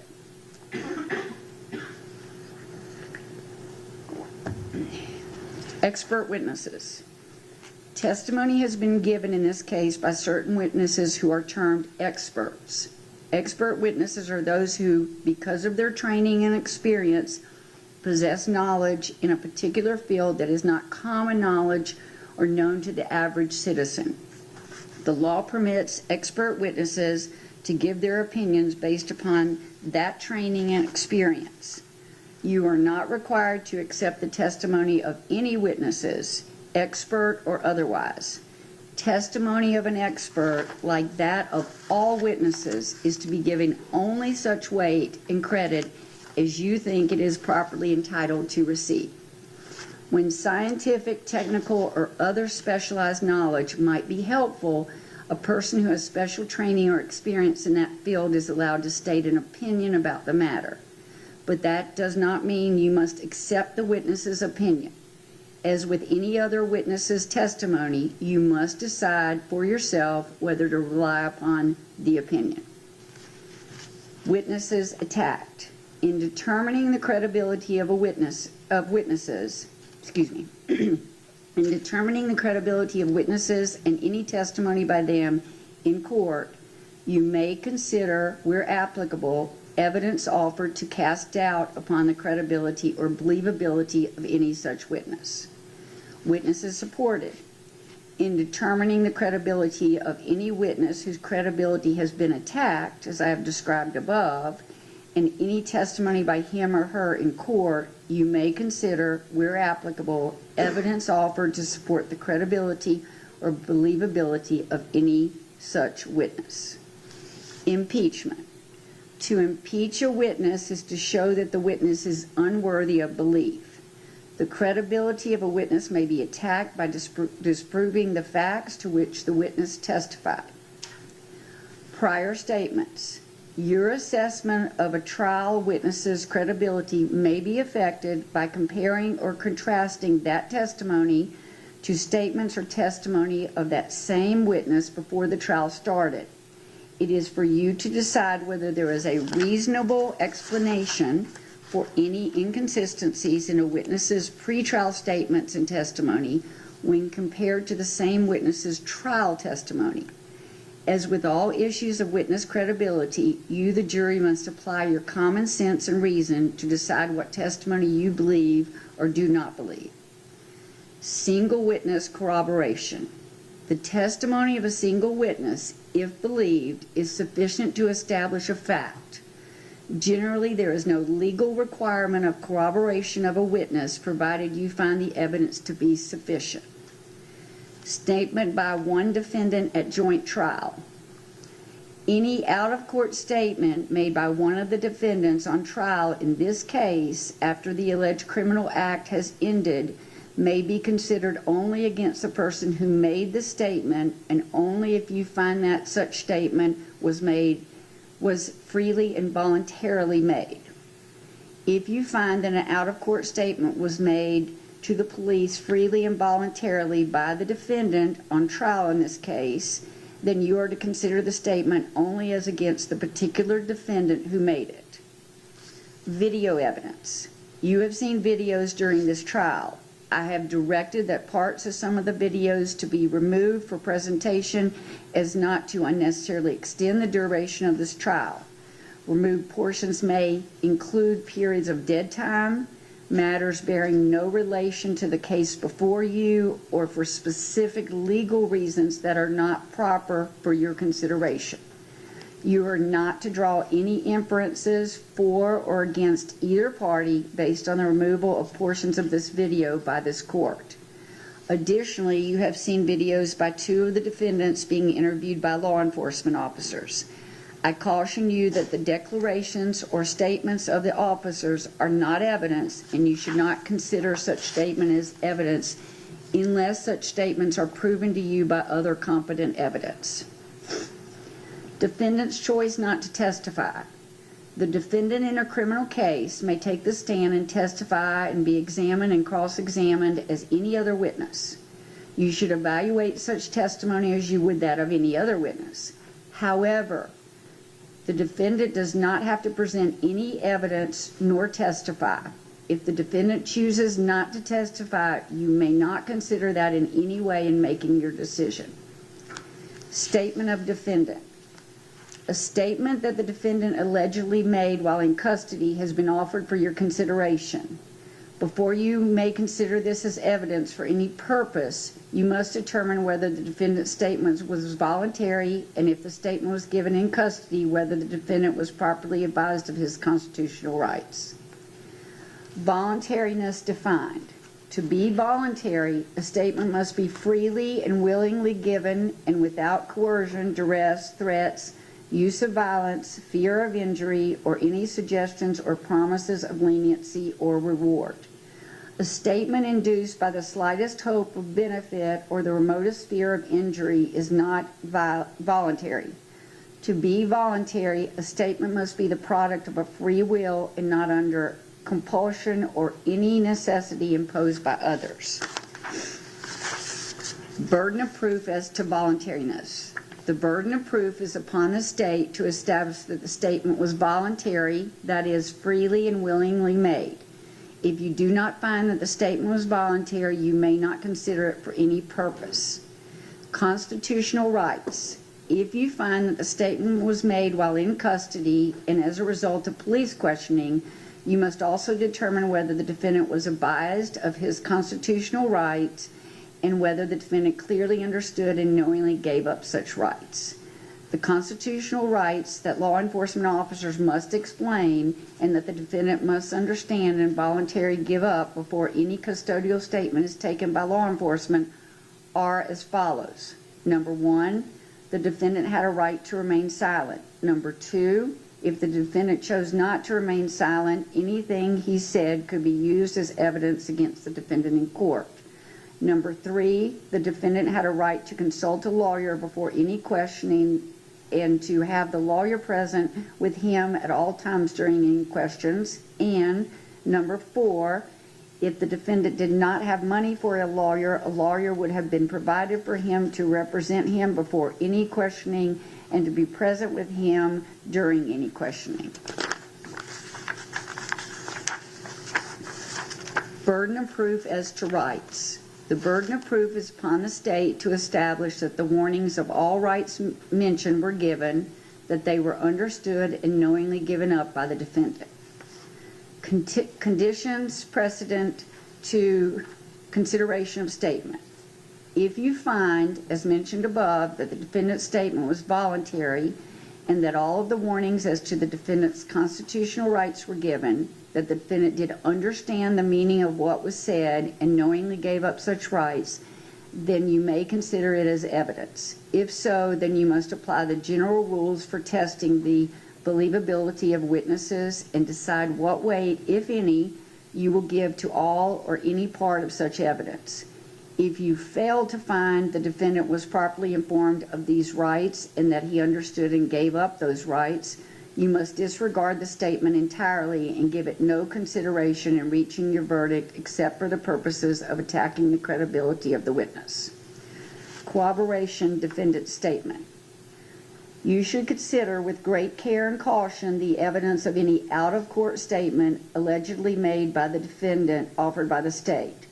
The jury may believe any such statement in whole or in part, believing that which you find to be true and rejecting that which you find to be untrue. You alone have the duty to apply the general rules for testing the believability of witnesses and to decide what weight should be given to all or any part of such evidence. A defendant's out-of-court statement that is not supported by any other evidence is not sufficient to justify a conviction, even if you believe the unsupported statement. However, proof by other evidence beyond a reasonable doubt that the crime alleged has been committed may constitute supporting evidence of a defendant's statement, if any, should you so find. The law does not fix the amount of supporting evidence necessary. You must determine whether or not other evidence sufficiently supports a defendant's statement so as to justify a conviction. If you find that there was a statement made by a defendant that was supported by other evidence, the degree of proof necessary to convict is that you be satisfied of the guilt of the defendant beyond any reasonable doubt. Limiting instructions. Sometimes evidence is admitted for a limited purpose or against some parties and not other parties, or for some counts and not others. Such evidence may be considered by the jury for the sole issue or purpose against those parties only for the counts for which the evidence is limited and not for any other purpose. Evidence of criminal gang activity. In order to prove its case in counts 1, 4, 7, 10, and 13 of the indictment, the state must prove each of the elements of those offenses on which I have previously instructed you, respectively, beyond a reasonable doubt. To prove counts 2, 3, 5, 6, 8, 9, 11, 12, and...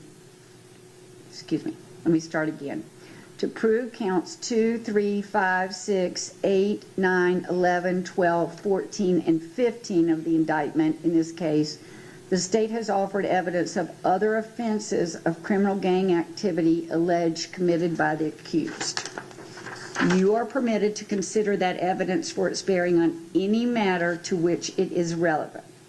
The defendant is on trial for the offense charged in this bill of indictment only and not for any other acts, even though such acts may incidentally be criminal and may have resulted in a conviction. Before you may consider any other alleged acts not charged in this indictment, you must first determine whether the accused committed the other alleged acts, and if such act was in fact an act of criminal gang activity. If so, you must then determine whether the act shed any light on the elements of the crimes charged in the indictment in this trial. Such evidence is, at most, supporting evidence of some issues and may not, by itself, be the basis of conviction for the case on trial. By giving this instruction, the court in no way suggests to you that the defendant has or has not committed any other acts, nor whether such acts, if committed, prove anything. This is solely a matter for your determination. Identification reliability. Identity is a question of fact for you to determine. Your determination of identity is dependent upon the credibility of the witness or witnesses offered for this purpose. You should consider all of the factors previously charged you regarding credibility of witnesses. Some, but not all, of the factors you may consider in assessing reliability of identification are, number one, the opportunity of the witness to view the alleged perpetrator at the time of the alleged incident. Number two, the witness's degree of attention toward the alleged perpetrator at the time of the alleged incident. Number three, the possibility of mistaken identity. Number four, whether the witness's identification may have been influenced by factors other than the view that the witness claimed to have. Number five, whether the witness on any prior occasion did not identify the defendant in this case as the alleged perpetrator. And number six, the length of time between the crime and the out-of-court identification. Identification burden of proof. It is for you to say whether, under the evidence in this case, the testimony of the witnesses and the facts and circumstances of the case sufficiently identifies this defendant beyond a reasonable doubt as the perpetrator of the alleged crime. It is not necessary that the defendant show that another person committed the alleged offense. If you do not believe that the defendant has been sufficiently identified as the person who committed the alleged crime or a party to it, or if you have any reasonable doubt about such, then it would be your duty to acquit the defendant. The burden of proof rests upon the state to prove, beyond a reasonable doubt, the identity of this defendant as the person who committed the crime alleged in this bill of indictment.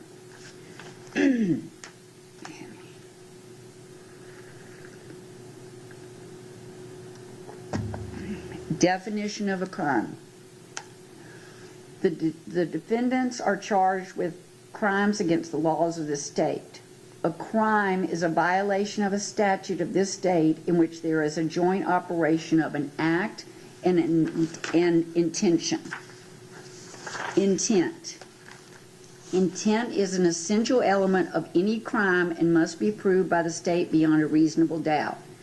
Intent may be shown in many ways, provided you, the jury, believe that it exists from the proven facts before you.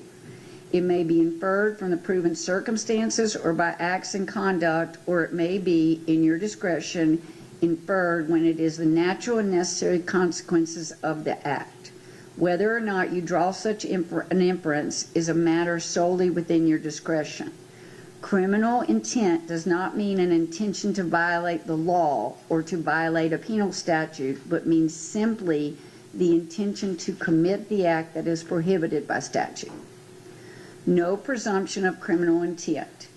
The defendant will not be presumed to have acted with criminal intent, but you may find such intention or the absence of it upon a consideration of words, conduct, demeanor, motive, and other circumstances connected with the act for which the accused is being prosecuted. Presumptions and inferences. Every person is presumed to be of sound mind and discretion, but this presumption may be rebutted. You may infer, if you wish to do so, that, number one, the acts of a person of sound mind and discretion are the product of that person's will, and number two, a person of sound mind and discretion intends the natural and probable consequences of those acts. Whether or not you make any such inference or inferences is a matter solely within the discretion of the jury.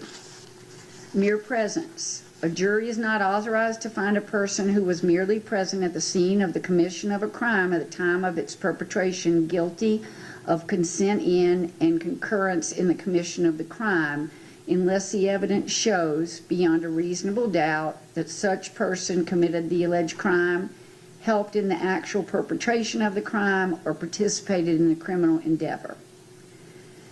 Mere association, guilt by. A jury is not authorized to find a person who is merely associated with other persons involved in the commission of a crime guilty of consent in or concurrence in the commission of the crime, unless the evidence shows beyond a reasonable doubt that such person helped in the actual perpetration of the crime or participated in the criminal endeavor. Parties to a crime. Every party to a crime may be charged with and convicted of commission of the crime.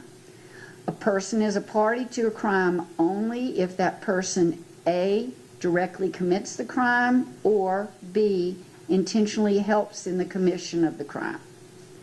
Knowledge. Knowledge on the part of the defendant that the crimes of hijacking motor vehicle, possession of a firearm during the commission of a crime, and or aggravated assaults were being committed, and that the defendant knowingly and intentionally participated in or helped in the commission of such crime must be proved by the state beyond a reasonable doubt. If you find from the evidence in this case that the defendant had no knowledge and that a crime was being committed, or that the defendant did not knowingly and intentionally commit, participate, or help in the commission of, and was not a conspirator in the alleged offense, then it would be your duty to acquit the defendant. On the other hand, should you find beyond a reasonable doubt that the defendant had knowledge that the crimes of hijacking motor vehicle, possession of a firearm during the commission of a crime, and or aggravated assault were being committed, and that the defendant knowingly and intentionally participated or helped in the commission of it, then you would be authorized to convict the defendant. Venue. The law provides that criminal action shall be tried in the county in which the crime was committed. In a prosecution in any case in which it cannot be determined in what county the crime was committed, venue is proper and may be proved in any county in which the evidence shows beyond a reasonable doubt that it might have been committed. Venue, that is, the crime was committed in Gwinnett County, is a jurisdictional fact that must be proved by the state beyond a reasonable doubt as to each crime charged in the indictment, just as any element of the offense. Venue must be proved by direct or circumstantial evidence or both. Offenses charged. Felony murder. For felony murder, the state must prove that the defendant, number one, caused the death of another person, two, by committing a felony. Felony means a crime punishable by death, imprisonment for life, or by imprisonment for more than 12 months. Causation in felony murder. You may find the defendant guilty of felony murder if you believe that he caused the death of another person by committing the felony of aggravated assault or the felony of hijacking a motor vehicle, regardless of whether he intended the death to occur. There must be some causal connection between the felony and death. Felony murder is not established simply because the death occurred at the same time as or shortly after the felony was attempted or committed. The felony must have directly caused the death or played a substantial and necessary part in causing the death, regardless of when the death ultimately occurred. Defendant not required to be the shooter to commit felony murder. A person who either directly or as a party to a crime commits a hijacking motor vehicle and or aggravated assault may be convicted of felony murder that occurs as a result of the commission of hijacking motor vehicle and or aggravating assault. Lesser offense of murder, voluntary manslaughter. In considering the felony murder charges, you must decide whether the defendant was sufficiently provoked and acted out of passion. If you find this, you may not return a verdict of guilty of felony murder, but you would be authorized to return a verdict of guilty of voluntary manslaughter. The state must prove beyond a reasonable doubt that the offense should not be reduced from murder to voluntary manslaughter. Voluntary manslaughter, lesser included. For voluntary manslaughter, the state must prove that the defendant, number one, caused the death of another person, number two, under circumstances that would otherwise be murder, number three, and acted only because of a sudden, violent, and irresistible passion that resulted from serious provocation, number four, which was sufficient to excite such passion in a reasonable person. If you decide that enough time passed between the provocation and the killing for a reasonable person to have cooled off and regained judgment, then the killing is not voluntary manslaughter. Provocation by words alone. Words alone, no matter how provoking, will never reduce the crime from murder to voluntary manslaughter. However, words coupled with menacing actions, even if they do not amount to physical contact, may be enough to excite a sudden, violent, and irresistible passion in a reasonable person. If you find that the defendant acted from such passion and not from any spirit of revenge, then you would be authorized to return a verdict of guilty of voluntary manslaughter. Contributing to the death of another. When a defendant unlawfully injures another person, you may find that the injury caused the other person's death only if the state proved beyond a reasonable doubt that the injury, number one, was itself the cause of death, number two, directly and significantly contributed to the cause of death, or number three, significantly sped up the death, even though the death would have eventually occurred. Criminal gang activity. The defendant is charged with the offense of violation of Street Gang Terrorism Prevention Act. That offense is defined as follows. A person commits the offense of violation of Georgia Street Gang and Terrorism Prevention Act when that person, while employed by or associated with a criminal street gang, participates in criminal gang activity through the commission of any criminal offense in the state of Georgia that constitutes criminal gang activity. Criminal gang activity means, among other things, not relevant to this case, the commission, attempted commission, conspiracy to commit, or solicitation, coercion, or intimidation of another person to commit any criminal offense in the state of Georgia that involves violence, possession of a weapon, or use of a weapon. In order to prove a violation of the Georgia Street Gang Terrorism Prevention Act, the state must prove beyond a reasonable doubt 4 elements. First, the state must prove that there is a criminal street gang. Second, the state must prove that the defendant is associated with this criminal street gang. It is not necessary, though, for the state to prove that the defendant is a member of the gang. Third, the state must prove that the defendant conducted or participated in the alleged predicate act. Lastly, the state must prove that there is a nexus between the crime committed and the gang, and that the crime was committed to further the interest of the gang. Definition of participate in Georgia Street Gang Terrorism Prevention Act. The purposes of the offense of violation of Georgia Street Gang Terrorism Prevention Act, the term participate can, but does not have to be defined as, number 1, to take part in something and or to share in something. Definition of criminal street gang. Under Georgia law, a criminal street gang means any organization, association, or group of 3 or more persons associated in fact, whether formal or informal, which engages in criminal gang activity. The term criminal street gang shall not include 3 or more persons associated in fact, whether formal or informal, who are not engaged in criminal gang activity. As charged in this case, criminal gang activity means felony murder, aggravated assault, hijacking a motor vehicle, and possession of a firearm during the commission of a felony. The existence of a criminal street gang may be established by evidence of a common name or common identifying signs, symbols, tattoos, graffiti, or attire, or other distinguishing characteristics, including but not limited to common activities, customs, or behaviors. The term criminal street gang, however, does not include 3 or more persons associated in fact, whether formal or informal, who are not engaged in criminal gang activity. Whether a criminal street gang exists in this case is for you, the jury, to decide. Consideration of criminal gang activity to establish criminal street gang. The commission of any offense that would constitute criminal gang activity by any member or associate of an alleged criminal street gang may be considered by you to determine whether the state has proven beyond a reasonable doubt the existence of the criminal street gang and criminal gang activity. Intent to affect gang status. It is unlawful for any person to commit any offense of criminal gang activity as previously defined with the intent to maintain or increase his or her status in a criminal street gang. Whether the state has proven that any defendant in this case committed any such offense and did so with this intent is for you, the jury, to decide. Simple assault, reasonable fear.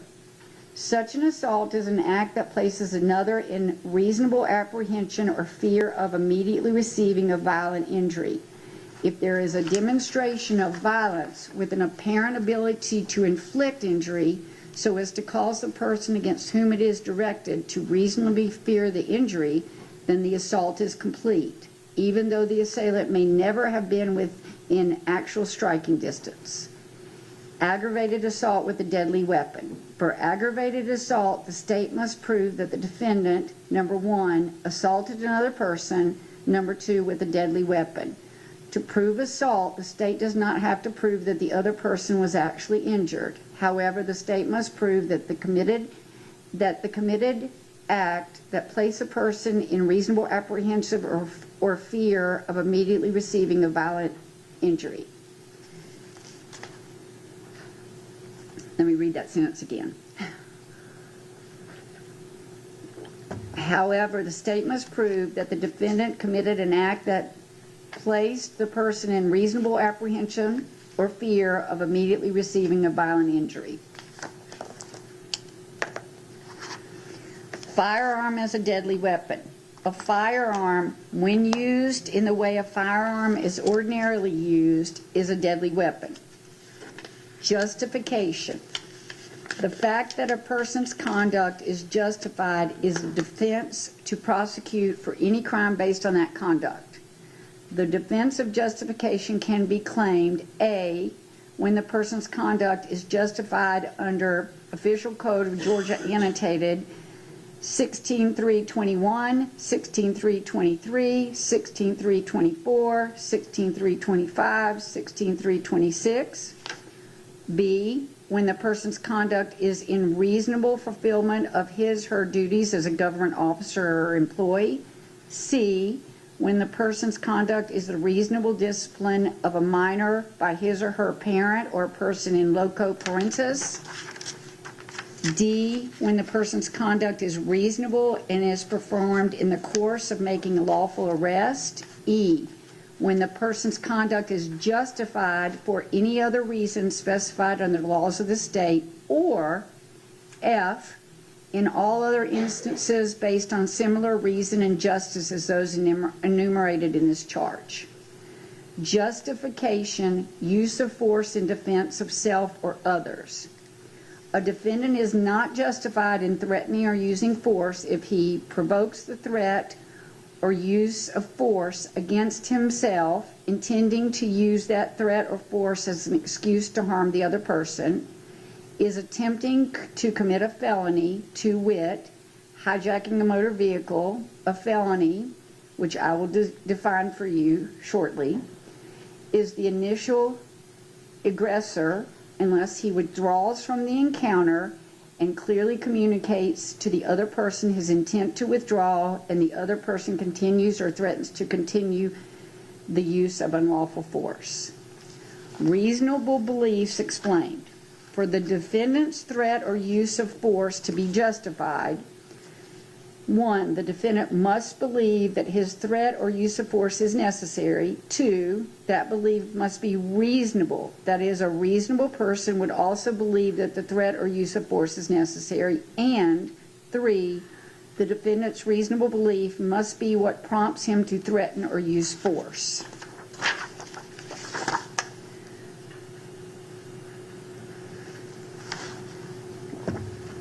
Mistake of fact. You may not find the defendant guilty of the crime charged if, number 1, the defendant's alleged criminal act, number 2, was caused by a mistake about a fact, and 3, that fact, if true, would have justified the defendant's act. Mistake of fact is not a defense to a crime if the mistake is brought about by the defendant's fault or negligence. Hijacking a motor vehicle. A person commits the offense of hijacking a motor vehicle in the first degree when such person, while in possession of a firearm or weapon, obtains a motor vehicle from an individual or the presence of another individual by force and violence or intimidation, or attempts or conspires to do so. Use of force. The use of the offensive weapon during a hijacking must either precede or be contemporaneous with and not subsequent to the taking. Obtain possession. Obtain means to gain or attain possession, usually by some planned action or method. Therefore, the offense of hijacking a motor vehicle is concluded when possession of the motor vehicle is attained. Possession of a firearm during the commission of a felony. For possession of a firearm during the commission of a felony, the state must prove that the defendant, number 1, had a firearm, number 2, while committing a felony, to wit, felony murder, a crime against or involving another person. Multiple defendants. Though you may consider all of the evidence as a whole, conviction of one defendant does not necessarily require conviction of another or all. You, the jury, must determine the guilt or innocence of each separately. Verdict, generally. If, after considering the testimony and evidence presented to you, together with the charge of the court, you should find and believe beyond a reasonable doubt as to count 1, that the defendant in Gwinnett County, Georgia, did on or about July 10, 2022, commit the offense of felony murder as alleged in the indictment, you would be authorized to find the defendant guilty. In that event, the form of your verdict would be, we, the jury, find the defendant guilty. If you do not believe beyond a reasonable doubt that the defendant is guilty of felony murder, then you would be authorized to find the defendant guilty of voluntary manslaughter, and the form of your verdict in that event would be, we, the jury, find the defendant guilty of voluntary manslaughter.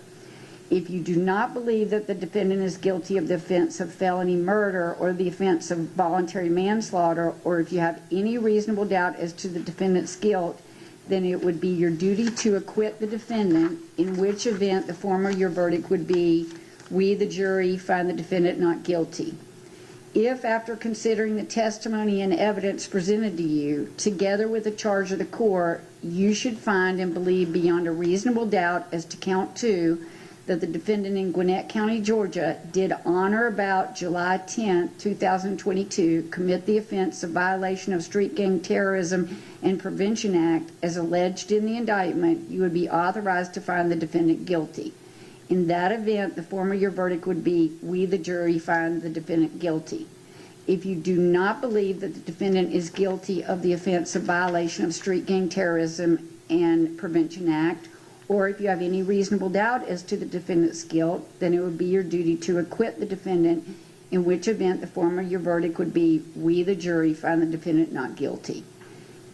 If, after considering the testimony and evidence presented to you, together with the charge of the court, you should find and believe beyond a reasonable doubt as to count 3 that the defendant in Gwinnett County, Georgia, did on or about July 10, 2022, commit the offense of violation of Street Gang Terrorism and Prevention Act as alleged in the indictment, you would be authorized to find the defendant guilty. In that event, the form of your verdict would be, we, the jury, find the defendant guilty. If you do not believe that the defendant is guilty of the offense of violation of Street Gang Terrorism and Prevention Act, or if you have any reasonable doubt as to the defendant's guilt, then it would be your duty to acquit the defendant, in which event the form of your verdict would be, we, the jury, find the defendant not guilty. If, after considering the testimony and evidence presented to you, together with the charge of the court, you should find and believe beyond a reasonable doubt as to count 4 that the defendant in Gwinnett County, Georgia, did on or about July 10, 2022, commit the offense of aggravated assault as alleged in the indictment, you would be authorized to find the defendant guilty. In that event, the form of your verdict would be, we, the jury, find the defendant guilty. If you do not believe that the defendant is guilty of the offense of aggravated assault, or if you have any reasonable doubt as to the defendant's guilt, then it would be your duty to acquit the defendant, in which event the form of your verdict would be, we, the jury, find the defendant not guilty. If, after considering the testimony and evidence presented to you, together with the charge of the court, you should find and believe beyond a reasonable doubt as to count 5 that the defendant in Gwinnett County, Georgia, did on or about July 10, 2022, commit the offense of violation of Street Gang Terrorism and Prevention Act as alleged in the indictment, you would be authorized to find the defendant guilty. In that event, the form of your verdict would be, we, the jury, find the defendant guilty. If you do not believe that the defendant is guilty of the offense of violation of Street Gang Terrorism and Prevention Act, or if you have any reasonable doubt as to the defendant's guilt, then it would be your duty to acquit the defendant, in which event the form of your verdict would be, we, the jury, find the defendant not guilty. If, after considering the testimony and evidence presented to you, together with the charge of the court, you should find and believe beyond a reasonable doubt as to count 6 that the defendant in Gwinnett County, Georgia, did on or about July 10, 2022, commit the offense of violation of Street Gang Terrorism and Prevention Act as alleged in the indictment, you would be authorized to find the defendant guilty. In that event, the form of your verdict would be, we, the jury, find the defendant guilty. If you do not believe the defendant is guilty of the offense of violation of Street Gang Terrorism and Prevention Act, or if you have any reasonable doubt as to the defendant's guilt, then it would be your duty to acquit the defendant, in which event the form of your verdict would be, we, the jury, find the defendant not guilty. If, after considering the testimony and evidence, excuse me, if, after considering the testimony and evidence presented to you, together with the charge of the court, you should find and believe beyond a reasonable doubt as to count 7 that the defendant in Gwinnett County, Georgia, did on or about July 10, 2022, commit the offense felony murder as alleged in the indictment, you would be authorized to find the defendant guilty. In that event, the form of your verdict would be, we, the jury, find the defendant guilty. If you do not believe beyond a reasonable doubt that the defendant is guilty of felony murder, then you would be authorized to find the defendant guilty of voluntary manslaughter, and the form of your verdict in that event would be, we, the jury, find the defendant guilty of voluntary manslaughter. If you do not believe that the defendant is guilty of the offense of felony murder or the offense of voluntary manslaughter, or if you have any reasonable doubt as to the defendant's guilt, then it would be your duty to acquit the defendant, in which event the form of your verdict would be, we, the jury, find the defendant not guilty. If after considering the testimony and evidence presented to you, together with the charge of the court, you should find and believe beyond a reasonable doubt as to count 8, that the defendant in Gwinnett County, Georgia, did on or about July 10, 2022, commit the offense of violation of Street Gang Terrorism and Prevention Act, as alleged in the indictment, you would be authorized to find the defendant guilty. In that event, the form of your verdict would be, we, the jury, find the defendant guilty. If you do not believe that the defendant is guilty of the offense of violation of Street Gang Terrorism and Prevention Act, or if you have any reasonable doubt as to the defendant's guilt, then it would be your duty to acquit the defendant, in which event the form of your verdict would be, we, the jury, find the defendant not guilty. If after considering the testimony and evidence presented to you, together with the charge of the court, you should find and believe beyond a reasonable doubt as to count 9, that the defendant in Gwinnett County, Georgia, did on or about July 10, 2022, commit the offense of violation of Street Gang Terrorism and Prevention Act, as alleged in the indictment, you would be authorized to find the defendant guilty. In that event, the form of your verdict would be, we, the jury, find the defendant guilty. If you do not believe that the defendant is guilty of the offense of violation of Street Gang Terrorism and Prevention Act, or if you have any reasonable doubt as to the defendant's guilt, then it would be your duty to acquit the defendant, in which event the form of your verdict would be, we, the jury, find the defendant not guilty. If after considering the testimony and evidence presented to you, together with the charge of the court, you should find and believe beyond a reasonable doubt as to count 10, that the defendant in Gwinnett County, Georgia, did on or about July 10, 2022, commit the offense of hijacking a motor vehicle as alleged in the indictment, you would be authorized to find the defendant guilty. In that event, the form of your verdict would be, we, the jury, find the defendant guilty. If you do not believe that the defendant is guilty of the offense of hijacking a motor vehicle, then you would be authorized to find the defendant guilty of theft by taking, and the form of your verdict in that event would be, we, the jury, find the defendant guilty of theft by taking. If you do not believe the defendant is guilty of the offense of hijacking a motor vehicle, or you have any reasonable doubt as to the defendant's guilt, then it would be your duty to acquit the defendant, in which event the form of your verdict would be, we, the jury, find the defendant not guilty. If after considering the testimony and evidence presented to you, together with the charge of the court, you should find and believe beyond a reasonable doubt as to count 11 that the defendant in Gwinnett County, Georgia, did on or about July 10, 2022, commit the offense of violation of Street Gang Terrorism and Prevention Act, as alleged in the indictment, you would be authorized to find the defendant guilty. In that event, the form of your verdict would be, we, the jury, find the defendant guilty. If you do not believe that the defendant is guilty of the offense of violation of Street Gang Terrorism and Prevention Act, or if you have any reasonable doubt as to the defendant's guilt, then it would be your duty to acquit the defendant, in which event the form of your verdict would be, we, the jury, find the defendant not guilty. If after considering the testimony and evidence presented to you, together with the charge of the court, you should find and believe beyond a reasonable doubt as to count 12 that the defendant in Gwinnett County, Georgia, did on or about July 10, 2022, commit the offense of violation of Street Gang Terrorism and Prevention Act, as alleged in the indictment, you would be authorized to find the defendant guilty.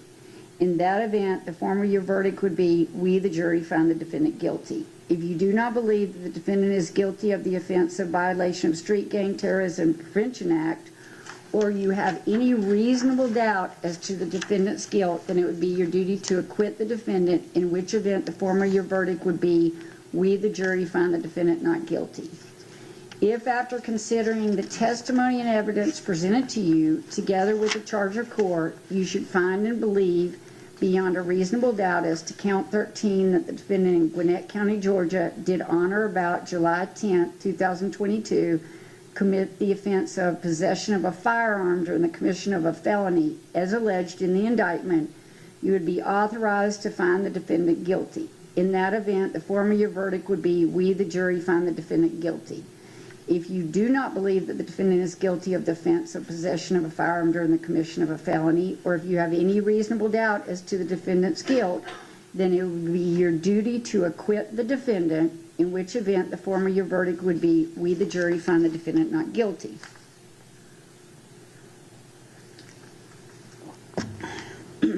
If after considering the testimony and evidence presented to you, together with the charge of the court, you should find and believe beyond a reasonable doubt as to count 14 that the defendant in Gwinnett County, Georgia, did on or about July 10, 2022, commit the offense of violation of Street Gang Terrorism and Prevention Act, as alleged in the indictment, you would be authorized to find the defendant guilty. In that event, the form of your verdict would be, we, the jury, find the defendant guilty.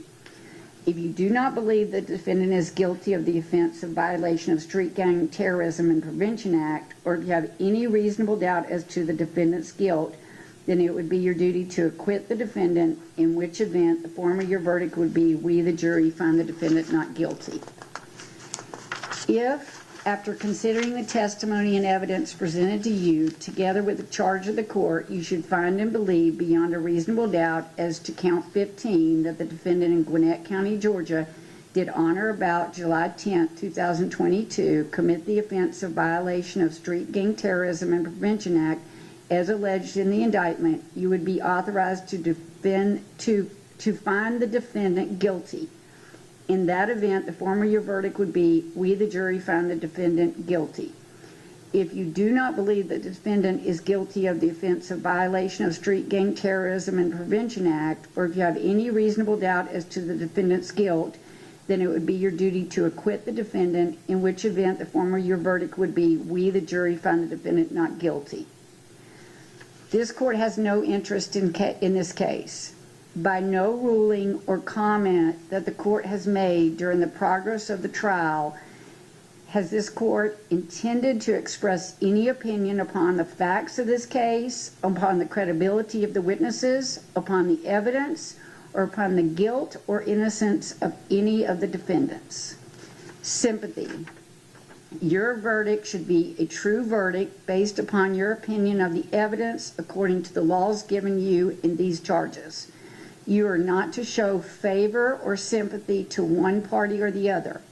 It is your duty to consider the facts objectively without favor, affection, or sympathy to either party.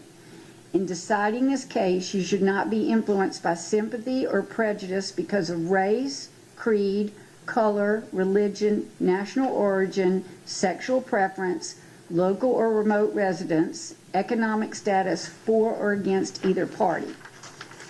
Sentencing. You are only concerned with the guilt or innocence of the defendant. You are not to concern yourself with punishment. Deliberations. One of your first duties in the jury room will be to select one of your number to act as foreperson, who will preside over your deliberations and who will sign the verdict to which all 12 of you freely and voluntarily agree. You should excuse me. You should start your deliberations with an open mind, consult with one another, and consider each other's views. Each of you must decide this case for yourself, but you should do so only after a discussion and consideration of the case with your fellow jurors. Do not hesitate to change an opinion if you are convinced that it is wrong. However, you should never surrender an honest opinion in order to be congenial or to reach a verdict solely because of the opinions of other jurors. During your deliberations, you must not communicate with anyone other than your fellow jurors about this case. You're also not permitted to conduct any research about this case, including persons, places, or legal concepts mentioned during trial. These rules apply not only to in-person communication, but also to communication or research using cell phones, text messaging, websites, blogs, or social media of any time.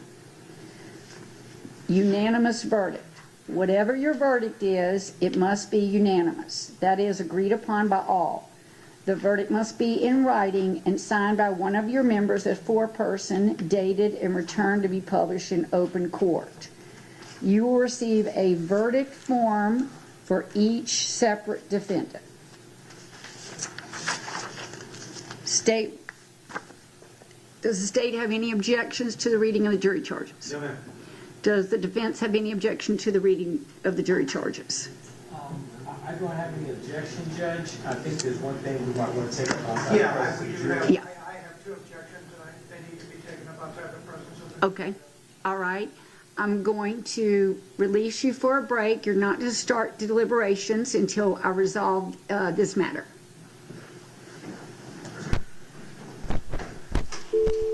We're off the record.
Ladies and gentlemen, I made my office and I made a mistake on charging you under verdict generally regarding count 10. So I'm going to recharge that. If after considering the testimony and evidence presented to you, together with the charge of the court, you should find and believe beyond a reasonable doubt as to count 10, that the defendant in Gwinnett County, Georgia, did on or about July 10, 2022, commit the offense of hijacking a motor vehicle as alleged in the indictment, you would be authorized to find the defendant guilty. In that event, the form of your verdict would be, we, the jury, find the defendant guilty. If you do not believe that the defendant is guilty of the offense of hijacking a motor vehicle, or if you have any reasonable doubt as to the defendant's guilt, then it would be your duty to acquit the defendant, in which event the form of your verdict would be, we, the jury, find the defendant not guilty. With that recharge and all the objections noted, are there any further objections to the reading of the jury charges? Depends. No, ma'am. Okay. All right, ladies and gentlemen, it is now in your hands.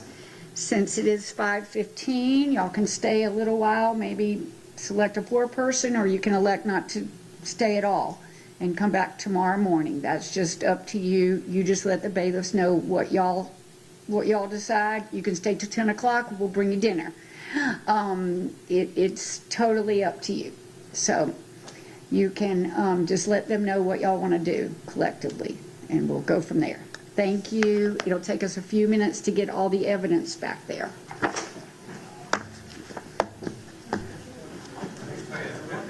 Okay.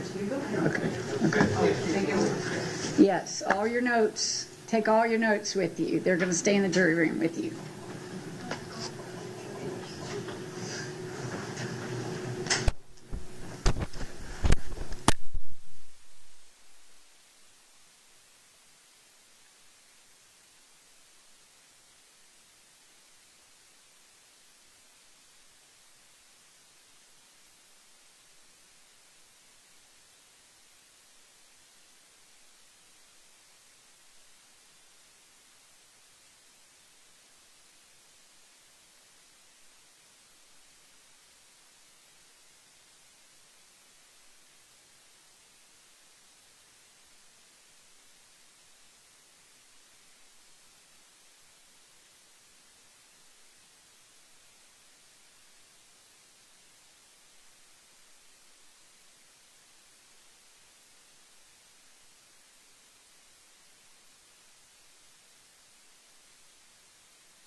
Bye.